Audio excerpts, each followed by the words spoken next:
following podcast is being brought to you by the Defy Life Podcast Network.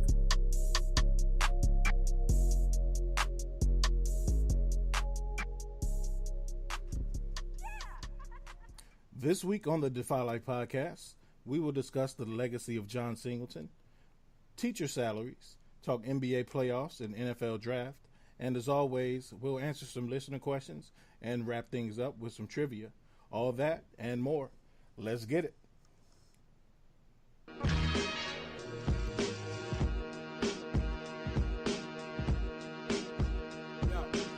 Defy Life. It's more than just about some football. All my sports teams off season go through withdrawals, 30 minutes to tip off. Like Rakim was saying, we got ideas, give me ear problems. Sound like thunder and rain. I'm excited that you came on this journey with three of my friends. Defy life till we die and grow wings. Just a different perspective. Haters in every direction. Refuse to live my life based off your projections. Their expectations are lazy. My expectations are crazy. My lady defies me.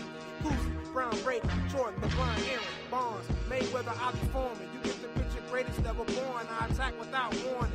This is not around the horn. The other shows whack, a lot of yawning. You really want to be the best, got to pay the price. We make winning look easy. Welcome to Defy Life. Defy Life. Welcome back to the Defy Life Podcast, powered by the Defy Life Podcast Network. This episode is sponsored by Soulful Healings, handmade natural skincare products designed to heal your mind, body, and soul. Visit Soulful Healings for Facebook or Etsy page and order your Mother's Day basket today. You can listen to the Defy Life podcast on iTunes, Google Play Music, go defylife.com, and everywhere your favorite podcasts are available. As always, we encourage you to like, subscribe, and give us a 5-star rating whenever you listen. You can also find us on all social media platforms at Go Defy Life. This is episode 105, ladies and gentlemen. I'm your host, J.R. Glymph, joined as always by my wonderful co-host, Alvin Glymph, Gerald Hedrick, Yusuf English. How's it going today, Al? Pretty good, cuz. How you doing today? I'm good, man. I'm good. Just settling back in from took a little trip back home. So was at my pops for a little barbecue this weekend. Little family was there. Pooh came through. Oh yeah. Okay. So it was good. Pooh took home all the brisket and barbecue sauce and all that stuff. And then I don't blame him. I done ate over there before. I know how I get. All right. And he I talked to him the next day. He said, "Man, I should have got some more of that brisket." My wife done ate it. You should have. You know, that's how we do it. We don't cook it to store it. We cook it so people eat it and take it home, man. We want to share the love. So it was good. He said his oldest son was like, "Man, Daddy, what's that smell?" I said, "That's that brisket I'm warming up." Man, who made that brisket? Uncle Jay made that brisket. So I had to talk had to talk to nephew and tell him I'd get him some more brisket as soon as I can. The kid was heartbroken; it was all gone. Hey, you start giving out brisket to nephews, you become favorite uncle. Man, favorite uncle. Yeah, buddy. Oh yeah. So, but yeah, man, it was good, man. How was your trip this weekend? Oh, bro, it was good, man. Besides just difficulty with the rental car and stuff like that, but went up to DC for every now and then. Me and my siblings, we just like to come together and spend the weekend together. And it really started with my mom's the last Easter before she passed 21 years ago. And so we kind of every now and then around that Easter time like to bring all the family together and just kind of it's kind of like a treat, really. Just kind of sit, talk shit, get drunk, tell lies, have fun. And it was a good time. But the little twist to it this time was one of my sister cousins, because I got a few sister cousins, but one of my sister cousins surprised us with a celebratory barbecue. We doing barbecues all up and down the East Coast, apparently. A celebratory barbecue for my son graduating from Georgia State on the 8th. So since she couldn't come down, Congratulations. Thank you. Since she couldn't make it down and we was going to be in the area, her husband, another master griller, just put it down, and we went over there that Saturday. And beautiful home, beautiful house. It was a a celebration and a surprise. And it's kind of crazy, truth be told, because the whole weekend, we don't know why we're going over there because it's a surprise. And I'm sitting in the house for about 20 minutes. And once my son arrives, the buzz starts. Oh, hurry up. Let's get to the front door. AB's coming. AB's. And that's when it hit me like, oh, shit. Wow. Yo, this is a surprise. It's for my son. And then it was kind of like one of the movie scenes where, like, near the end, where you see who the murderer was. And then after you see who the murderer was, they start flashing back to all the scenes in the previous part of the movie where you should have learned what the movie was. Where you should have known it was the murder. Yeah. And as I walk into the house, like, yo, this is a celebration. And then I look around the house, and the house is decorated with balloons, got here that I had walked by the whole time I was at her house. Didn't even notice that shit. And it was just like, oh, okay, y'all was hiding this in plain sight right here in front of my face. Didn't even know it. But mad love. It was a great weekend. And so just good to be back. Good to be on this show. So that's all I got. No doubt. Well, I started not to ask you how your weekend was because I knew you ruined my parting shot, but I'm going to do it anyway because my parting shot was to you for having your first child graduating in college. So, but we'll get to that later in the show. But I wanted to hear you tell it first. So, congrats to you, sir. Thank you. No doubt. Gerald Hedrick, how's it going, man? Oh man, how's it going, boy? Hold on. Can you hear me? I'm on mute.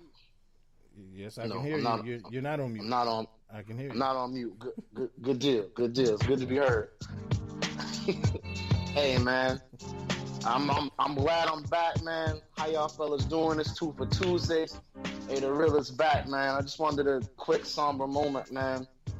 There's been a shooting here at UNC Charlotte, man, up in Charlotte, man. So thoughts and prayers out to any of the victims and the families involved, man. Put the guns down, man. How are you, sir?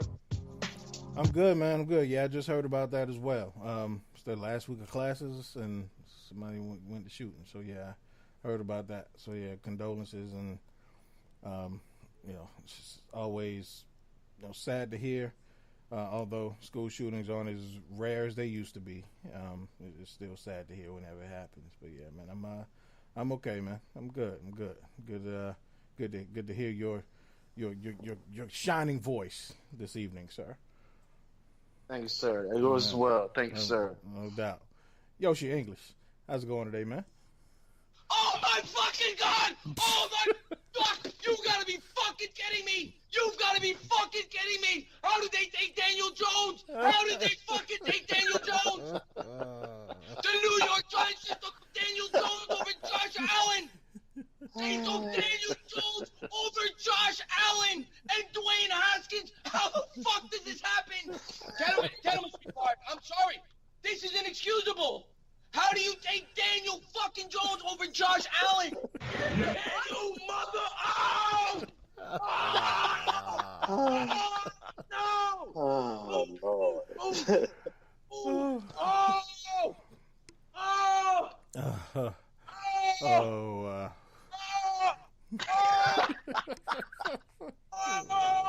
I love it. Yo. Why did you do that? Yo, You're so fucking stupid! What are you doing? Oh, no! No! No! They did not take Daniel Jones! Are you fucking kidding me? No motherfucking way! No way! Yeah, that's about how I'm doing. Was that Pat Shermer's voice? No, that was I think that was Pat Shermer. That last one was Pat Shermer. Oh, God. And to be honest, that's about how I'm feeling right now. I am literally in a somber tone, somber mood. I've been trying to find the like, I don't know. Like, I couldn't, no applause could do it for me. No lady. It's just Daniel motherfucking Jones. And here's the thing, listeners, you can go back. And I said the one thing, if the Giants don't do one motherfucking thing, the only only thing I need you not to motherfucking do is draft Daniel Jones. And these motherfuckers, like I goddamn told them to, like I damn called Gettleman and said, hey, nigga, draft Daniel Jones. Like I just told them they did the shit. But as Yoshi fashion, I have some shit for him later. We ain't gonna deal with everything in my intro, but that's how I'm doing. All I ask for is my 5 minutes when we start talking about best and worst of the NFL draft. Matter of fact, I got to make sure I have a full glass of Henny. I got my bottle.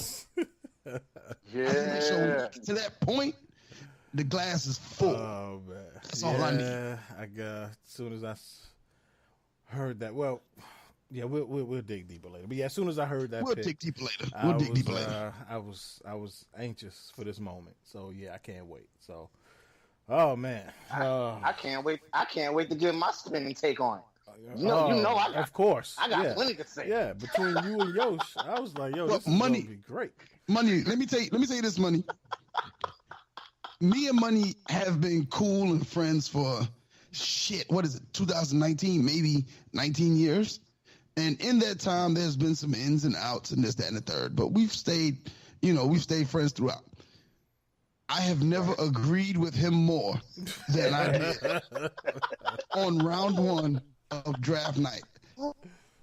And it wasn't just, I posted on draft night, I said the only thing the Giants can do now to make me remain a Giants fan is to draft my son, Chris Turner. And they didn't do that shit. So at the end of the fucking day, I'm still a Giants fan because I'm not one of them people where shit happens and you just go, well, I'm going to go over here to this team. I wouldn't feel right in my soul, in my spirit. Right. Because I've been a Giants fan. Like, I've been through some bad coaching. I've been through some bad GMs. Ray Handley probably had to be the worst coach we ever had. And Ben McAdoo is right behind him. What about that dude who coached, what was it? I'm going to think of his name. I can't think of his name. Talking about Jim Fossil? Him. You liked him? Jim Fossil went to a Super Bowl, though. Jim Fossil took us to a Super Bowl with Kerry Collins. He's fine with me. Okay. He's okay with me. He's okay. I don't think he had any discipline, but I do feel like he was okay. He did the job. He was offensive-minded coach. I mean, he got the best out of Kerry Collins and them boys. We just wasn't our time. We ran into a damn good team, and at the end of the day, the GM at that time wasn't the greatest, but over history, the Giants have never had the greatest of GMs. Mm-hmm. But this motherfucker Gettleman, you ain't never had a Dave Gettleman. This motherfucker Gettleman, you ain't had a fucked up GM till you had Gettleman. Like I was trying to tell Money a couple weeks ago, and Money, I will give you credit. I give credit where credit is due. I was trying to say, man, Money, man, it can't be that bad, man. It's just that, like, I was trying to be like, damn, we just got a vendetta. Man, fuck that. I hate that nigga now. Like, I hate that crack. Like, I hope he falls off his fucking chair and breaks his fucking neck. Like, just laughing at the shit. But we'll get into that later. Yeah, we got time for that. Yeah, right now, we ain't got time for that right now. We ain't got time for that right now. In a few segments, in a few segments, Yosh will tell us how he really feels. I ain't even go all the way in, but I will say this because we about to get into this some topics that I feel very, very passionate about. Teacher salaries, other shit. Come on, we need to get into that shit. Let's do that shit. Oh man, well as we sit and watch the Milwaukee Bucks give a revenge ass whooping to the Boston Celtics. It's funny to see. I'll say this before we jump in, but it's funny to see like blowouts in the NBA because you see dudes you've never seen before. And it's a dude on the Bucks who, at first glance, I was like, when the fuck the Bucks signed Brittany Griner? So, it's a bunch of dudes I've never seen before. I don't even know his name. He just flashed him on the screen. I'm like, oh, shit, Brittany Griner moving on up. So, congrats, Brittany. Yeah. Oh, well, yeah. So, before we get into the news, man, I want to do some house cleaning really quick. So, of course, we got to give out shout out to our new Patreons. We got one new Patreon this week. We got Katrina Williams. So, Katrina, salute to you. Thank you for your support. Salute. and you guys are the reason we can do all the stuff that we do. So thank you, Katrina. Your name has been added to the Defy Life Wall of Fame, and all your stuff is coming via Kimberly Cannon of Anything, Everything, and Nothing, since she was your Patreon sponsor. So shout out to you. Also, speaking of stuff, want to make sure everyone's available. That Defy Life Podcast tees and Defy Life Podcast Network tees are available up on DefyLifeGear.com. You want to represent the network, you want to represent this podcast, represent the flagship. Go out there and cop yours, man. Go ahead and represent. I want to give a special shout out to Mike Steele for being our first Defy Life Podcast t-shirt orderer. So shout out to you, Mike. Money, that's your boy. So shout out to Mike, man. Salute. Shout out, Mike, man. Baby, hey, that's baby bro, man. Salute to you, man. Hey, we support everything you're doing. Over on your side of things, man. More on him later, man. We're gonna definitely have him on the show, man, to get some perspective. He's a dope kid. No doubt. Okay, I got to do that. All right. So yeah, that's it. And again, our sponsor, Soulful Healings. Everybody remembers Toya, who was on the show for our second health and wellness segment. So the owner of Soulful Healings, she putting together some personalized, custom, dope ass Mother's Day basket. So if y'all looking for a unique gift for the mothers, wives, sisters, any mothers in your life, definitely check out Toya and Soulful Healings, because I'm definitely going that route, man. So she put together some dope stuff. So yeah, man. So let's jump into the news. First off, on a somber note, John Singleton, man, actor, writer, director, producer, John Singleton, passed away at the age of 51. He suffered a stroke and then went into a coma, and his family took him off of the machines Monday morning. Sad day, in for the culture, man.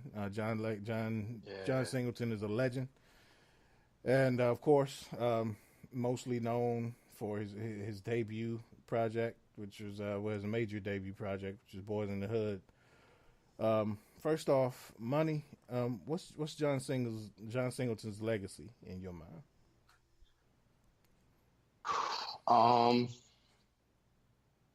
John Singleton, man. I mean, I feel like he was, one of the dopest, freshest, edgiest producers, directors, of our time. And I think he wasn't afraid to have black leads and give black roles. And I mean, his movie resume is incredible.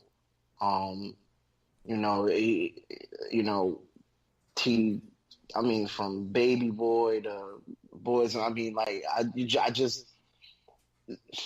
John Singleton, man, like, if you were to, and he's gone too soon, man. I thought I was gonna get many more years of, like, poetic justices and just movies that, like, I really am speechless, man, because I really don't know what to say. His legacy is, like, he's gonna forever be a giant in entertainment, in Hollywood, in cinema, in the black community. I just feel like he's an icon, man, and the good die young, man.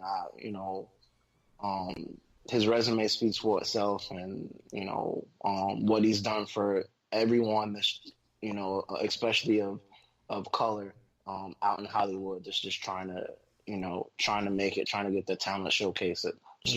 But man, he told a lot of impactful stories. He uncovered a lot of truths. He told a lot of truths, and he will always have my respect for that. All right, yeah, man, absolutely. Al, what's John Singleton's legacy in your mind? So I agree with everything Money said. On top of that, you got to add in the fact that for many folk west of Vegas, he introduced what the gangbanging life was. for many folk, right? So just to be able to say, you know, you did that for to the black community in this country says a lot. I also think you want to throw in the fact that, you know, for many of us, he introduced us to Ice Cube as an actor, to Cuba Gooding, to Neil Long, like, so to have that, you know, in that movie and Boys in the Hood, I think also has to be taken into consideration. And I also think his legacy is going to be just as one of as a young filmmaker. So like giving people hope that this can be done. You know, he kind of was coming in the, you know, Spike Lee, you know, in the 80s, late 80s. So then out of that era, you just got Spike for the most part, but then here comes this other dude, early 90s, another young black filmmaker with another perspective, but a similar perspective, and that they both put out there, and I want to use the word money used, our truth. And, you know, there were scenes in his movies that you could just feel like he was standing up for us. And like, this is how we see it. And this is coming from our perspective. And, you know, just that line Cube's talking about, you know, like they don't know or they don't show, you know, like that very end of the movie where he just talking about like, yo, the shit is just fucked up, man. And that just wasn't like, it's so hard in today's era where, you know, there's much more media from black filmmakers and much more, even a lot of it is independent, but there's still so much more of our perspective being put out there for people to digest, where 28 years ago, it wasn't like that. And so I think that's going to be his legacy as just one of our truthful, young hip-hop storytellers. Right. Yeah, absolutely. Yosh, what about you, man? I think that, you know, he influenced the people like the Hype Williams of the world. And, you know, we talked about, like, Hype Williams is more known for music videos than anything else. But he, and the reason why I say he influenced people like Hype Williams, because Hype Williams has one of urban classic Belly. Okay. And you talk about music videos, shoot, Hype Williams, if people do not know, for those listeners who do not know, and I know everybody on this podcast knows, but John Singleton was director behind Remember the Time by Michael Jackson, which featured Eddie Murphy, Iman, and Magic Johnson. Yeah. You know, he not only did hood movies like Boys in the Hood, he did Rosewood. Oh yeah, historical drama. Yeah. You know what I'm saying?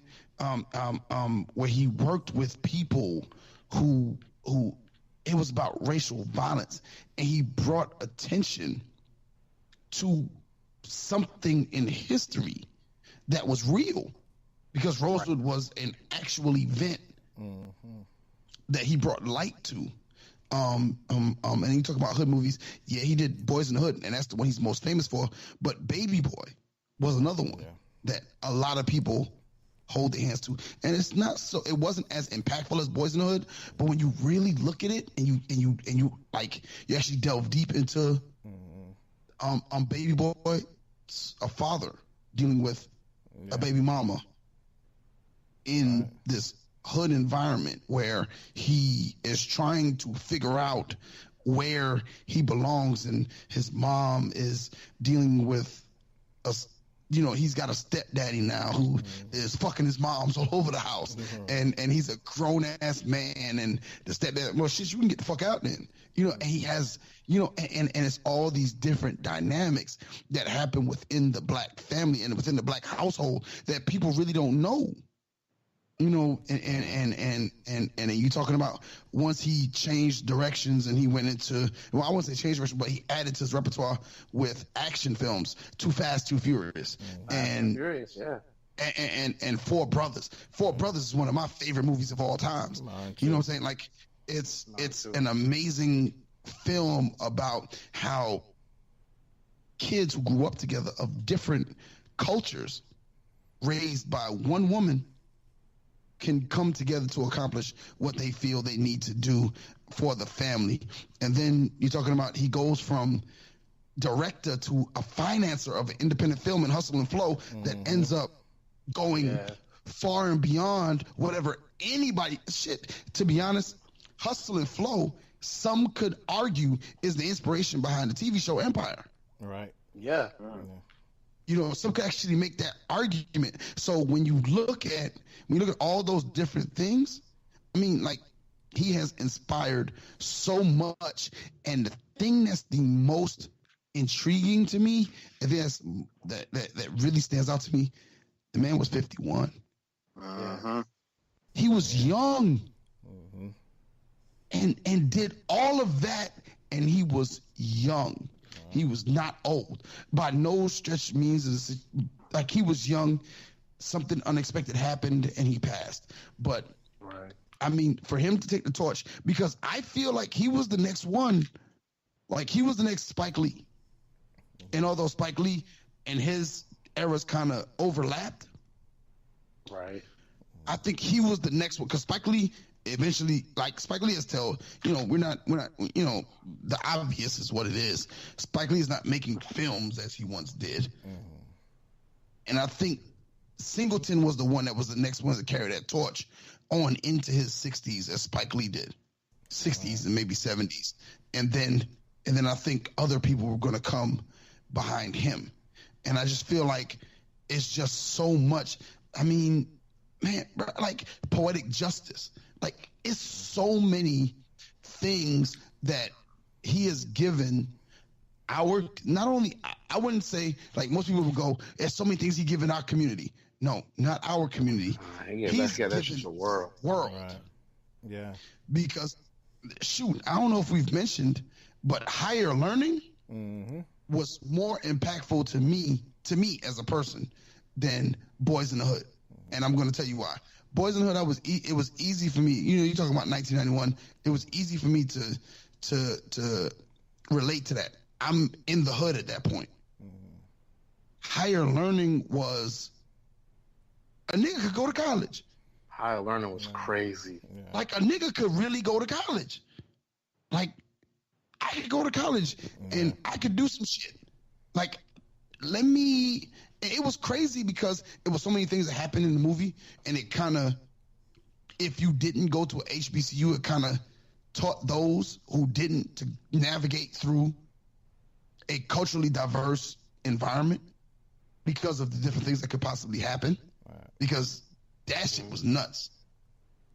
But it was like, because between that and, Spike Lee's movie, what was it? What was the movie Spike Lee did? The college movie. School Days. School Days. Between School Days and Higher Learning, I was like, yo, a nigga like me from the hood who ain't did shit with his life can go to college. And it was because I saw people on screen doing the shit. Yeah. No matter what the outcome was, I saw people doing it. And it's funny how a single man can impact so many without even really knowing the people that they're impacting. Yeah. And that's what's dope to me. Like, I'm really not always into, mourning the death of people I don't know. And I'm not saying I'm in mourning over John Singleton's death, but I do say this. I do not go to college if it's not for John Singleton and Spike Lee. I know that for a fact. That is a fact. I am not in college. I am not a college graduate if it is not for Spike Lee and John Singleton. Period. Yeah, and that's, I mean, this is dope. You know, like you said, it's dope the impact one person can have. What always stuck out, what's dope to me about John Singleton is we mentioned, you know, all these movies, but to me, the risk that he took and the opportunities he gave to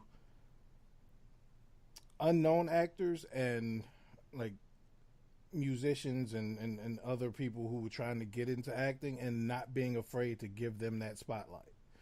So Al, you know, you mentioned Ice Cube, Cuba Gooding Jr., but when you look at, you know, Poetic Justice, nobody would have put Janet Jackson and Tupac in the same movie. You know, Right. You know, Four Brothers. You look at Andre Benjamin, one of his, you know, one of his first major roles. You know, Andre 3000, Tyrese, you know, Snoop Dogg, you know, and, you look at 8 Mile. He was a producer on 8 Mile. So Eminem.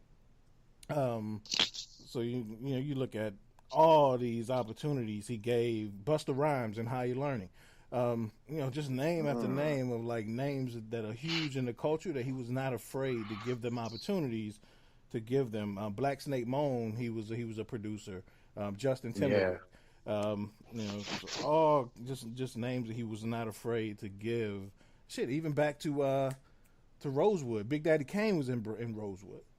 Right. You know, so just, you know, he just always did shit for the culture, and I so appreciate Don that. Cheetah before Don Cheetah was out. Right. Yeah.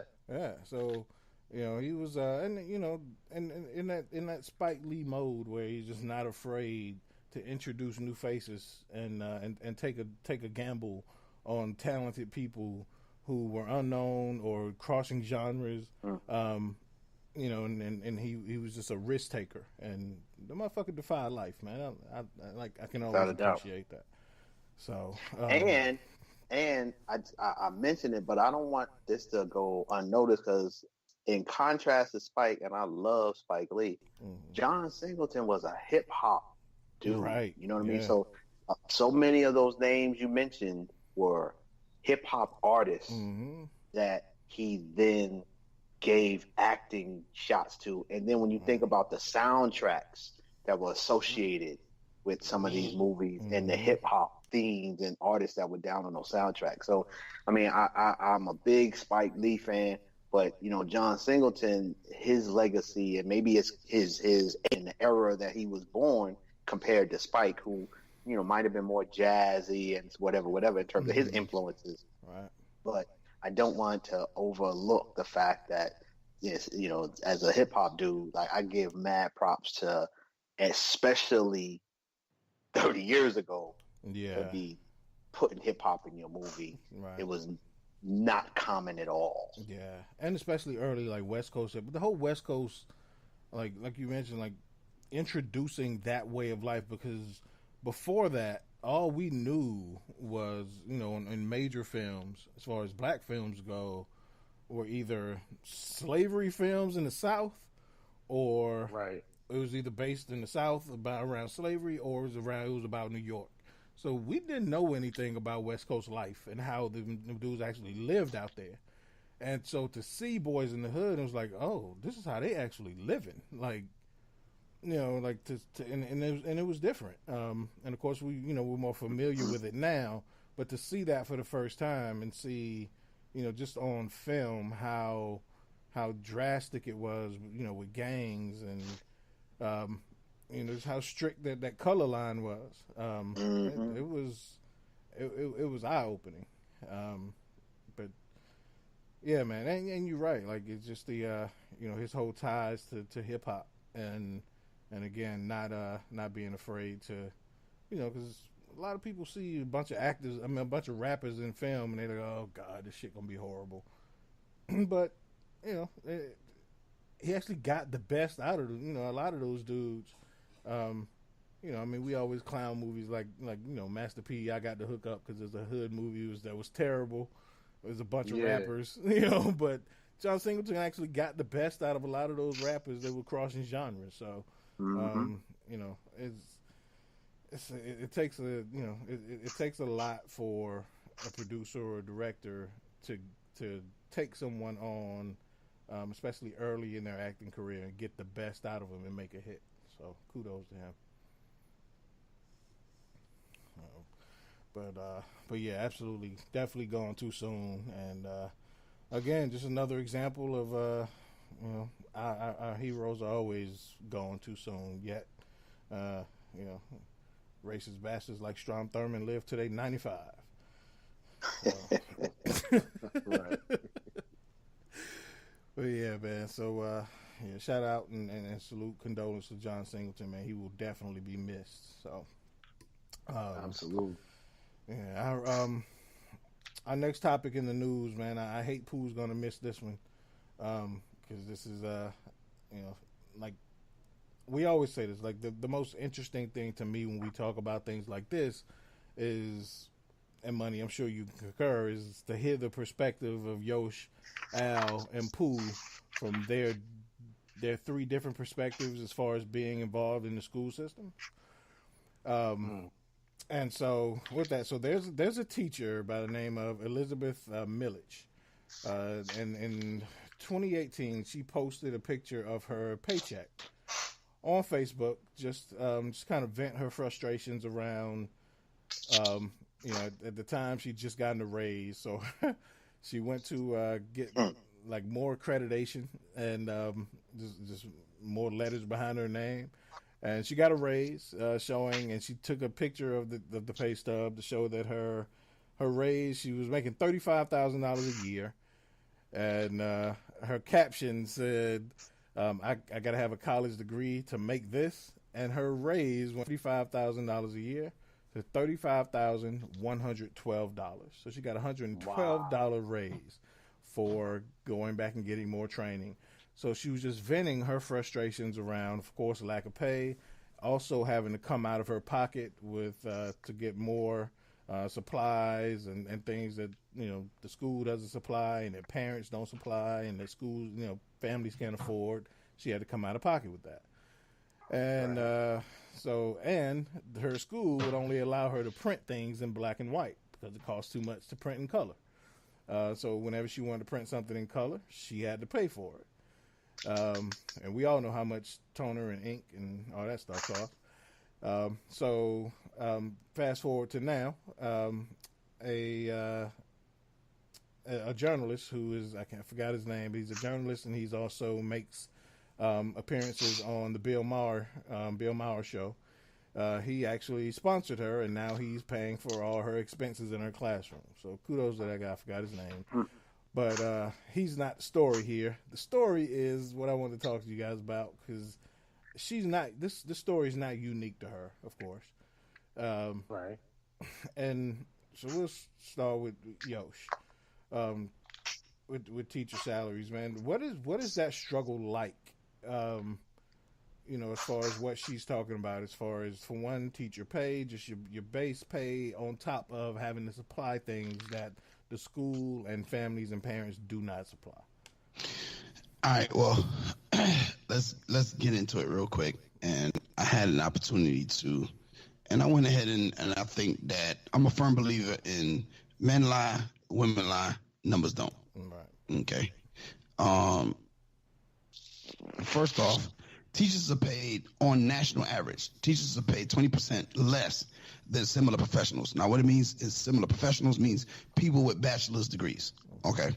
Teachers are paid 20% less than people in other professions with just a bachelor's, not going on to a master's, not going on to a doctorate. We all graduate from college at the same time, and this is what we end up with. On average, a teacher makes $937 a week.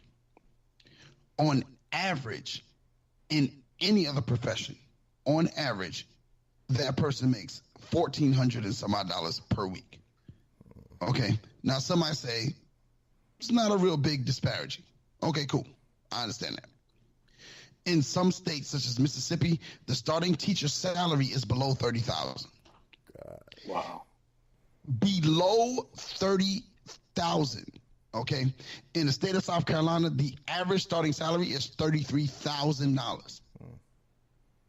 Okay. In the state of New Jersey, which is the highest pay, I'm sorry. I'm wrong. Washington, D.C., the starting teacher salary is $55,000. Now, that sounds cool, but let's think about this. The cost of living in Washington, D.C. Mm-hmm. Right. New Jersey is second at $51,000. New York isn't even second, and New York is more expensive to live in than New Jersey. New York is at $47,000 per year. Al, you lived in New York. That's damn near minimum wage. $47,000? I could work at NYU washing dishes and make that. That's the equivalent of a teacher. A teacher who is asked to make sure that their standardized testing scores are up, or else 9 times out of 10, they will be fired. Who in the state of South Carolina, the average starting salary is $33,000. But being that the state of South Carolina is a right-to-work state, means that if I am on Facebook with a red cup with Sprite in it, I can get fired. Mm-hmm. Happened to a friend of mine. Wow. Now, tomorrow, May 1st, is the teacher walkout in the state of South Carolina. My superintendent sent out this long soliloquy about what we should be happy that we are fucking getting, that he is an advocate for this and he's an advocate for that, and we feel as though we're not, because a lot of districts around the state of South Carolina have closed school tomorrow. Mm-hmm. Right. Oh, not my district, because we have what is it he said, an obligation to our community, and we have an obligation to our students to be here to educate them. Wow. Yeah, my kids are out of school tomorrow. Exactly my fucking point. But I will have on my red tomorrow, and I will support, and I'll be at work, because whoever don't show up to work will get docked. And on a teacher salary, we cannot afford to get docked. And I'm going to tell you what's crazy. And I thought about this, and I looked up all the numbers, and I did all that, and I was like, you know what? I want to make sure that I have, backing behind what I do, because I think that the worst thing that you can do is give uninformed information. Right. Okay. So I looked at the average starting salaries. Alabama, $38,000. Colorado, $33,000.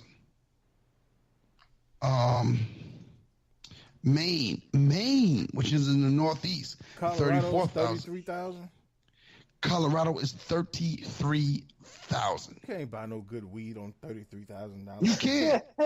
Mississippi, $34,000. Missouri, $32,000. Montana, $31,000. Do we see the trend here? Mm-hmm. And we didn't even get South Carolina, $33,000. Tennessee, $37,000. Utah, $37,000. West Virginia, West Virginia, $33,000. Wisconsin, $38,000. Like, where's North Carolina, Yosh? North Carolina is at $38,000. And Charlotte, is an expensive town. Oh yeah. To live in. Oh yeah. I live there, I know. And what's crazy to me is I watch the commentaries and the posts and all this on all the news things. Teachers should be happy for what they get. Well, let me educate you on something real quick. All right, yeah, we make $38,000 a year. Yep, but that's only for 8 months out the year. Mm-hmm. Right. We don't get paid past 160 days. Like, we don't get paid past that now. Now, mind you, you who have children have as some of y'all say, teachers ain't nothing but glorified babysitters. But it is because of us that your kids are becoming lawyers. It is because of us that your kids are becoming doctors. It's because of us inspiring your children to fucking graduate high school that they can go to the goddamn armed forces or whatever the hell it is that they decide to do past high school. rather than sit on their ass and become a drug dealer or a motherfucker on welfare. And that is not to say that people doing that is shit. Sometimes you fall on hard times. I understand that. But at the end of the fucking day, it is people like us put up with the fact that your kids lack respect. Right. Because these kids lack fucking respect. Yeah. One. Two, and I'm sorry, and I might be talking for me and Pooh, but this is from a person who was in the trenches, who's actually in the damn classroom. When my administrator tells me that I have to have a certain percent passage rate on the EOC, when I got a motherfucker who got to me with a 3rd grade reading level, and I have to get him to a 9th grade reading level to pass the EOC in one goddamn semester. And if I don't, I am fucked with my job because I have to be either demoted or fired because I have not met whatever fucking standard they have set, because this motherfucker that came to me that can't fucking read has to read in fucking 3 to 5 months that he leaves me. He or she. But you want to tell me I can't get paid commensurate with the job that I do? I got to show up to work at 7:30 every morning, and I can't leave that damn campus until 4:30, 5 o'clock if I want to make sure that my kids are getting everything they got to get out of me. Yeah, we get June and July off. What the fuck is up with the other damn months in the year? Because we don't get paid for June and July. Right. So for me, and then if you want to really get paid, let's talk about the people that get doctorates. Like, I would rather go teach college with a doctorate as an adjunct, and I would make more money as an adjunct professor with a doctorate than I would as a full-time teacher with a doctorate at a high school, middle school, or elementary school, period. Right. And the elementary schools got it worse because those kids ain't got nothing. Right. And then let's go into medicating students. The fact that all these students, like if a teacher can't deal with a student, all of a sudden the kid got an IEP that tells me, no, you can't flunk this student. This student can't get lower than a 60. That's crazy. That's what my administration will tell me. This student, because of the fact that he can't read, can't get lower than a 60. Well, if a 60 is a passing grade and he can't get lower than a 60, that means he's going to go on to the next grade, not knowing how to fucking read. Passing it on to the next teacher. Right. Why? And I'm going to tell you why. Because on the school report card, there's 3 things that go on the school report card. And this is in any state, and you can look it up. 1, the graduation rate. 2, kids that graduate. This is the 33% of each thing. The graduation rate. The second thing is people that graduate before the age of 18. And 3, standardized testing. And if a principal hits all 3 of those things in over 80%, guess what happens? That principal gets a bonus now. Of course. Right. And not only does that principal get a bonus, but that superintendent gets a bonus. Absolutely. And then the board looks good because their graduation rate is up. Not to mention the goddamn list of kids that end up on the goddamn street because they can't do shit because they've been passed along. So my apologies for that rant. I know I went over my time, but we are paid. We are paid for bullshit. And we are paid bullshit to put up with bullshit. Because let me tell you something. Like, Jay, do you know that if you went up to school and said, my son will pass your class to the principal, your son will pass that class? No matter what you do, because that principal is afraid that you will take the son out of that school.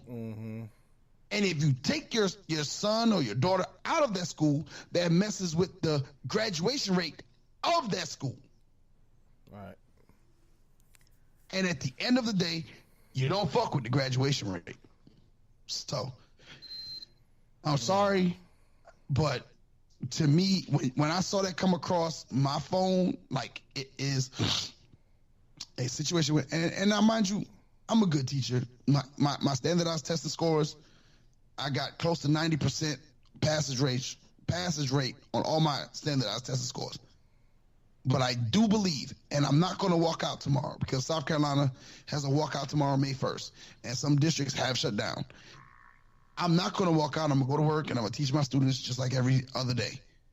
But I do feel that as teachers, we are underpaid and overworked.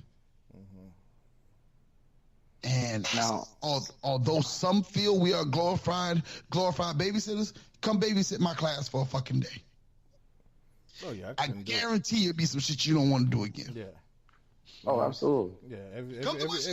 Every third weekend, I wish my kids had class on Saturday. Shit. So I mean, you go to somebody else, but I'm just saying, like, that's me. All right. What's your perspective, man? I know you have a different perspective in you know how you've worked with schools and districts. What's your perspective? So, and I know you've had a different take on standardized test scores in the past. So, oh yeah. So, first, let me say this. I'm about to come up on my 49th birthday. Anybody who's known me for 49 days will tell you Alvin Glymph isn't the most empathetic person with his perspective and how he sees the world. That's just how I tend to bring it. No, that's how I am, and I understand how other people are, and I respect how people are. Teachers, I have empathy for them. Right. That is a group of people in this world that, in my opinion,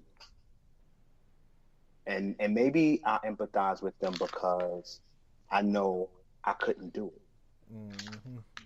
Maybe that's why I feel the way I do and don't feel the way I do about other people. But teaching is something that I have tried for 7 days in my life and said, nah, y'all can have this shit. Like, You can't touch him. You can't push him. You can't snatch him up when you want to, and you want me to get certain amount of results. Now, I was 21 when I felt like that. But at my first exposure to teaching, I turned another way and said, this is not the path for me. I'm going to try something. I want to make a difference. I want to work. I want to help with kids. But that job right there, I don't want to do that. Right. I have a lot of empathy because for me, it's a calling. Like, they are very special people in this world, and the average person wouldn't do what Yosh said he thinks people look at them as overpaid and underworked. My perspective is they're underpaid and overworked and overstressed. That's how I see teachers. So far as I'm concerned, I have a vantage point that, to me, they need to get more money. But it's about, as a society, I think it really shows our lack of respect for education in general. I just think as a country, because if we really had better respect for the sector and industry of education, not just teachers, everybody involved in education and youth development, in my opinion, deserve more money because it is hard work and it is important work. Like, these are the people who are, like he said, like, they play a role in our children becoming doctors, getting into the military. Like, it just makes no sense how we value that and refuse to compensate people with a sense that we value it. I also you could think argue that it's the most important work. I agree. Right. Yeah. You can make an argument there, absolutely.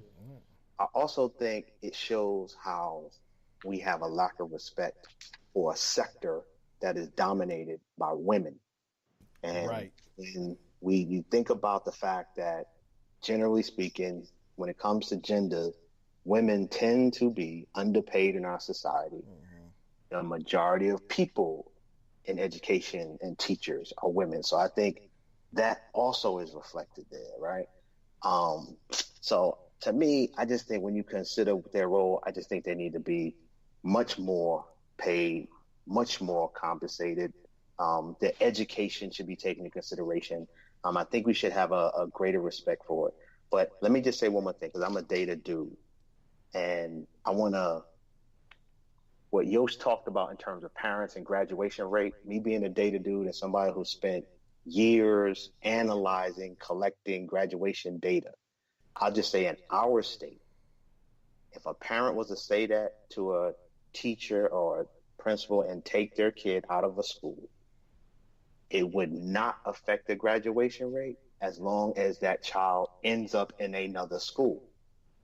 So as long as, if that kid was to stay in our state of Georgia and leave one high school and go to another high school, it has no effect on the graduation rate because it's not considered when they do the analysis. Now, it might work like that in South Carolina and a parent doesn't know it, or North Carolina and a parent doesn't know it. I don't know. Or maybe it doesn't work that way, and maybe they do it the old way, because there's many ways to calculate graduation rate. But as a data dude, specifically an education dude, specifically somebody who spent years studying graduation rate, and you talk about information and being accurate, in our state of Georgia, that's not how it works. And one last thing, I also think we lose good teachers. Like, not just because they quit because they don't want to make money, they get promoted and become assistant principals and principals because they want to make more money. Where if we were giving teachers the money that they should be paid, we'd keep a lot of good teachers as teachers, because they wouldn't have to become a principal to make more money, and in many cases aren't good principals. Great teachers, not good principals. And so it's just like, that's just kind of my perspective. I had never been a teacher. I've been a consultant, been a nonprofit that's worked with a school system, and currently I work in a school district in the central office.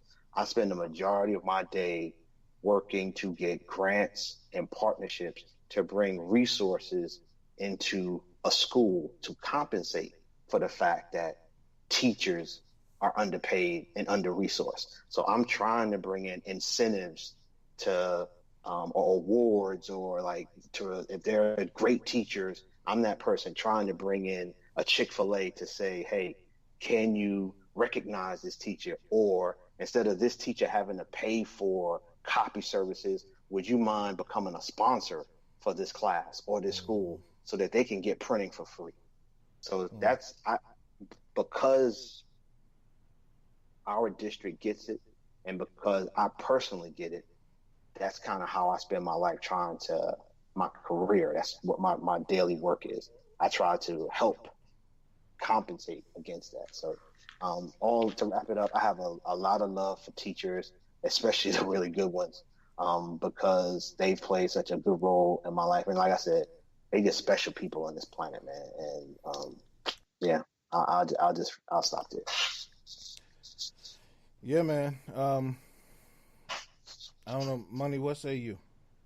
And you can use your best Pooh impression if you want to. I talked to Thomas last night, and I think he's gonna be a part of the walkout.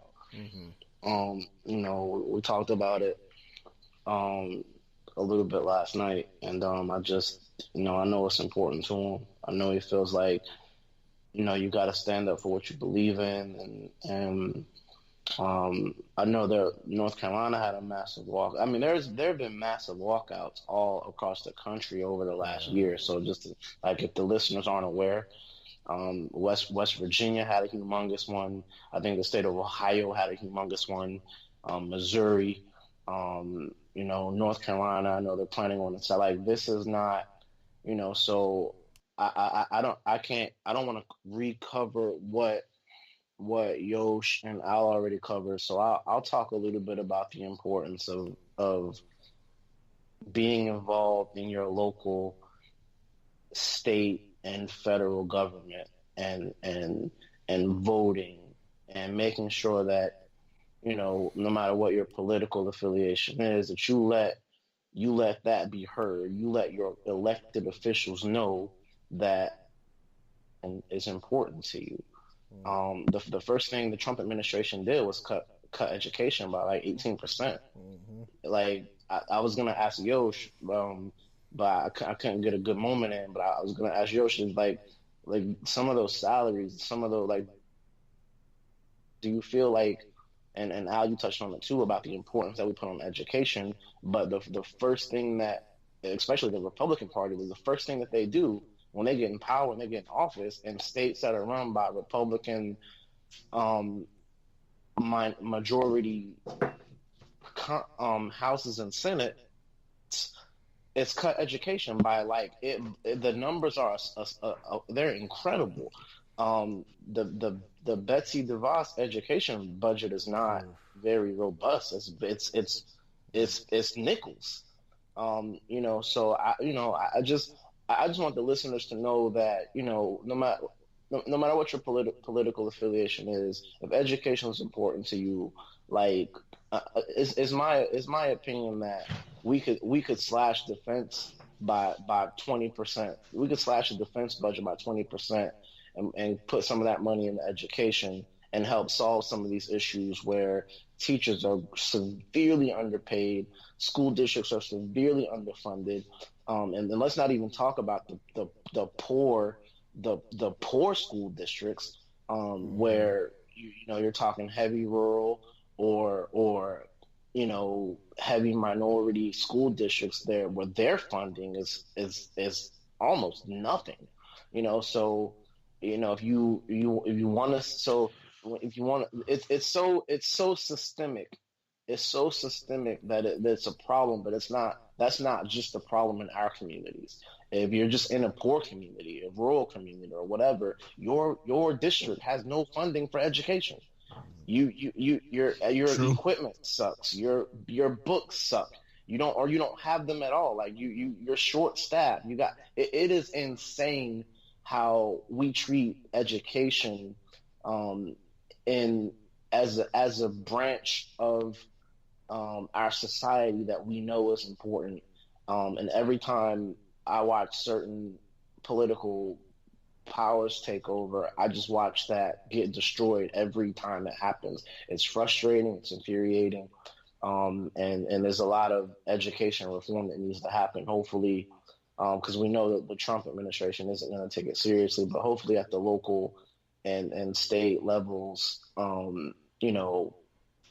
these because I think West Virginia, Ohio, I think some of these walkouts have been pretty successful in releasing some additional funds to teachers, but the bigger problem is the overall budget has been scrapped from what it was in 2016 and in 2017, et cetera, et cetera. So just pay attention, be mindful that like Al said, it's a calling. Being a teacher is a call. I couldn't do it. I couldn't do it. I would have changed careers a long time ago if I was a teacher. Well, let's bring up. I'm sorry, Money. I promise you, I didn't mean to cut you off. But let's bring up a point real quick. I swear, and we talked about this before the show. But let's bring up a point.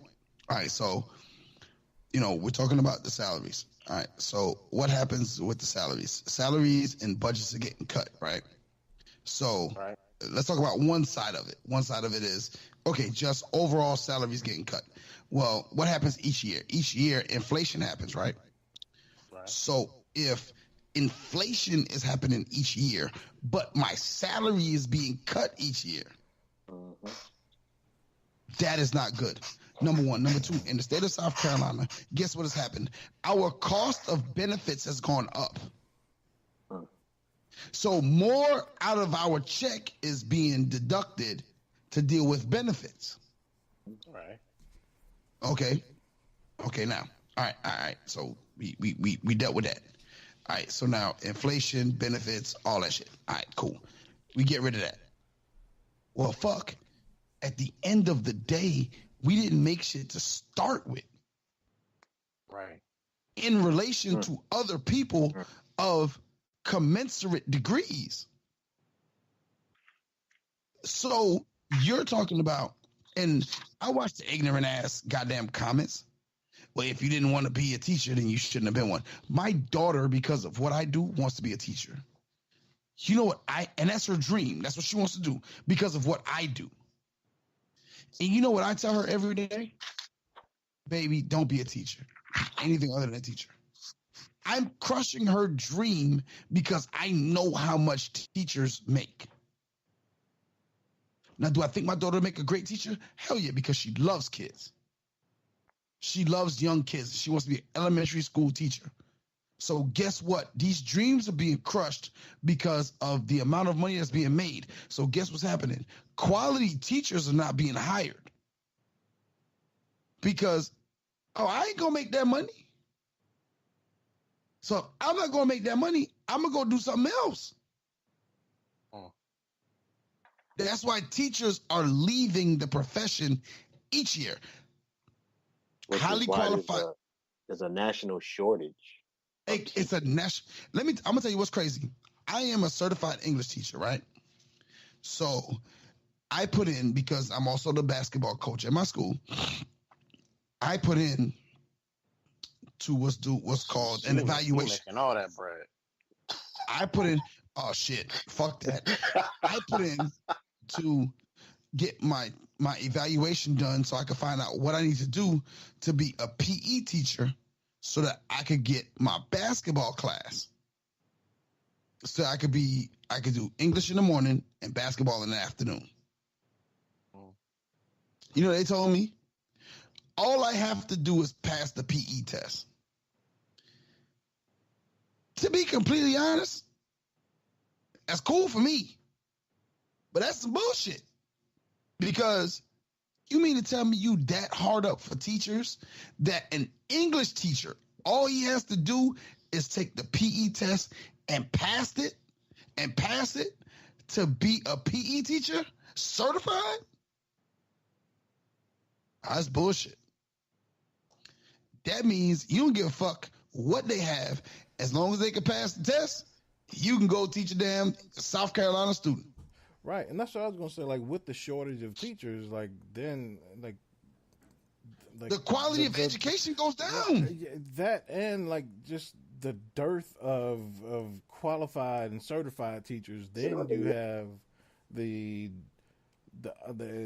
unqualified and the non-certified substitutes and fill-ins and then people who are certified who are just not passionate about it, who sit there on their phone the entire class or just let the class do what they want to, or they're afraid of the students. And then you have the teachers who are not passionate about it because all the teachers that are passionate about it are such in short supply.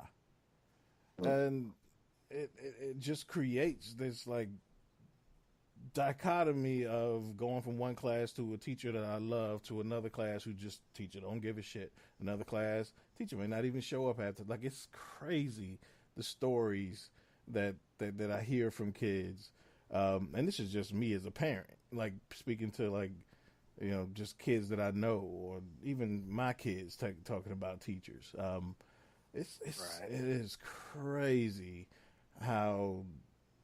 And Yosh, I'm with you. I see the comments, and you know, I hear, well, you know, of course, the age-old story. You know, when people say, you know, teachers don't make enough, but you know, but athletes make this and make this much, and people, yeah, but if you know, 50,000 people showed up for a science class, then they pay teachers that much.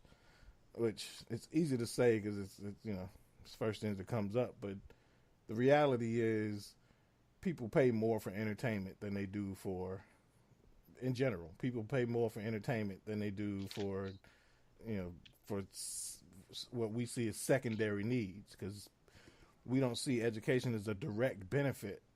We see it as a secondary benefit, something that our kids get as a benefit, and they'll go on to benefit from it in life. So it's not direct. And so with that, you don't see the direct results from it. But down the line, you do see it when you got a bunch of motherfuckers who graduating and don't need to be graduating, or another cycle of teachers coming in who aren't passionate or who aren't certified. And I'm definitely with you. It takes a special breed. Teaching is one of those professions where you have to be committed, and something you have to love doing. I always say, like, teaching, truck driving, police officers or something like that, like stuff like that. You have to love doing. And I say truck driving because I'm serious. I don't want a motherfucker that's not passionate about what he's doing behind the wheel of a 6-ton vehicle. So, you know, stuff like that you have to be passionate about. And if you're not, it shows. And a lot of times it shows in very dangerous ways. You know, and you're right, Money. It's on a higher level that things have to change. But, you know, it's just as a whole, we don't, you know, we just don't give a shit. And we have enough parents that don't give a shit. Me and Kim did a 10 spot last week on, you know, on the principal that's instituting a dress code for parents at her school. And I think it's genius. But as parents, we don't give a shit about education enough to show up dressed, you know, to the school. So, I don't know. As a parent, I try to make sure that my kids' teachers every year are at least, you know, showing that somebody appreciates them. So, and it's something that parents don't do anymore, whether it's Christmas gifts or, you know, supplying, you know, giving extra supplies to your teachers. It's stuff that you can do to show that teachers are appreciated. Because guys, I don't know if the listeners are aware, but teachers have to pay for that shit themselves. Right. Yeah. You know, and every year the school district gives you a supply list, and that's all cute. But I even hear parents in Walmart and Target and all that complaining about that. Right, and they say it's less than 60% of parents actually fill that list. Oh wow, that's incredible. Yeah, like so what you don't do, the teacher still has to do out of their own pocket, right. and they still cover everything else. You know, it's out of their own pocket, and like Yosh already said, they only make $30 grand a year. Right. I don't, man. Look, yeah, we got serious issues with education. Mm-hmm. But I mean, especially when you hear, I mean, we joke about it, but I mean, we've heard Pooh and Yoshi, you know, we've heard them say, you know, we've heard you guys say, man, I don't break up fights no more. Every time I break up a fight, I get hit. You know, so I know on my job, somebody fighting, I ain't required to break it up. Nobody looking at me like, hey. Somebody to break, because for one, ain't nobody fighting, you know, because I ain't got to watch kids. Right. Two, if somebody do decide to fight, I ain't the dude that they looking at to break it up, you know. Right. So there's so much extra responsibility that we don't, you know, I say we, I mean we as a society, we don't look at. And Yosh spot on. People have the nerve to say, oh, they just, you know, glorified babysitters. Well, nah. You know, and when I babysit my niece, my great niece, every other weekend, and I don't have to teach her shit. If she here and if she don't pass a class, because I ain't giving her no classes, but if she don't pass, hey, ain't no, you know, so it ain't no skin off my back. I don't lose no pay, and ain't nobody judging me or grading me on anything. So, you know, there's so much that we don't take into account. When we talk about just the gems that teachers are, because, and honestly, shit, even if teachers were to say, shit, I'm a glorified babysitter, shit, you still should pay me more, because shit, if until my kids are 10, 12, 13 years old, I can't go to work if my kids ain't got nowhere to go. Right. So even just the fact that they have somewhere to go to allow me to go to work is a benefit. So, I don't know. It's bullshit, man. Like, it's no way. Like, you know, I should have to, you know, that we should have to have a conversation about somebody who prepares our kids for, especially when we done all been through it. Like, we all know the benefits and the gems that teachers were in our lives, and every parent knows that. So I don't get what's the disconnect there. I don't get it. I don't know, but that's just the first of a few topics Yosh will be pissed off about tonight. Uncle Quilly. Uncle Quilly's right. Man, well, but yeah, so I do encourage, and as a parent, I do encourage other parents to, support your kids' teachers, and make sure your kids are respecting their fucking teachers. And if they not, put a foot in their ass, because that's the least your kids can do is respect the teacher's classroom. So that's from a big angry black father to all the parents out there. So yeah, but yeah, man. So we're gonna jump into a commercial really quick before we get to these listener questions, and we will be right back with episode 105 of the Defy Life Podcast.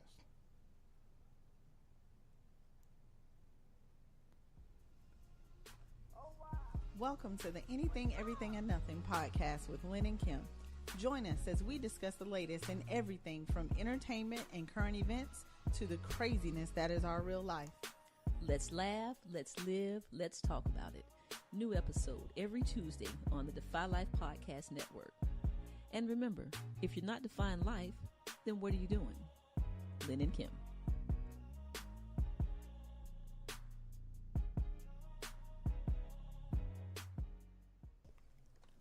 Welcome back to the Defy Life Podcast. Again, this is episode 105. It's your host, J.R. Glymph, with Alvin Glymph, Yusuf English, Gerald Hedrick. We jumped into the news before we went into commercial break. Now it's time for some listener questions. First question is from Terrance from Fort Worth, Texas. Have we ever had a question from Texas, y'all? I think we might have had one like from Houston. I don't know. I know we never had one. I think we had one. I think we had a couple from Houston actually. All right. I think this is the first Fort Worth one though. Yeah, definitely.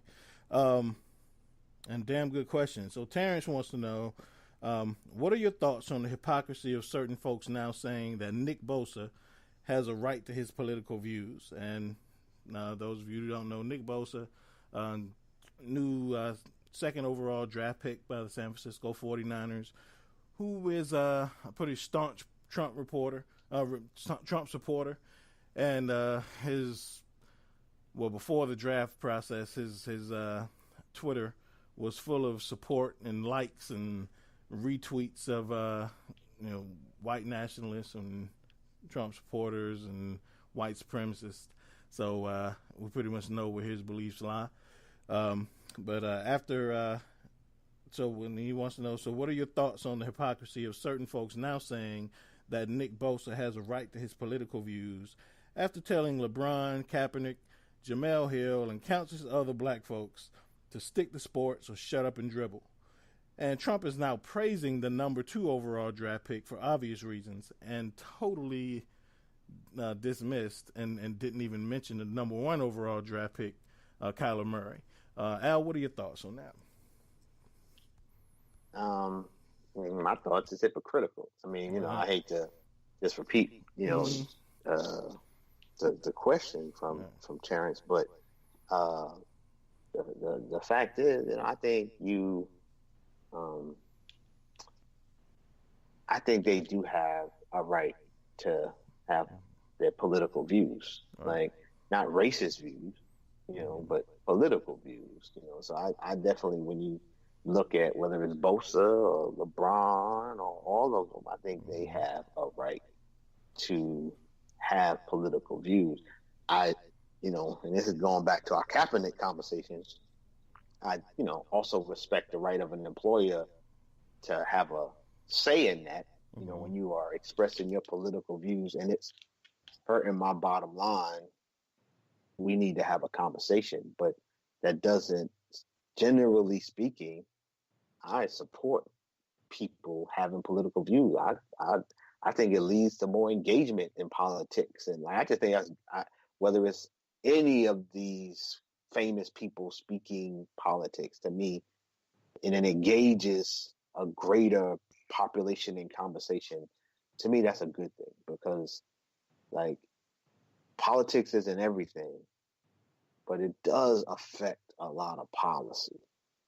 And if we could, I think, when you look at some of our political engagement numbers in terms of how many people vote in our country, the percent of people that vote in our country, whether it's the presidential election or all the way down to local elections.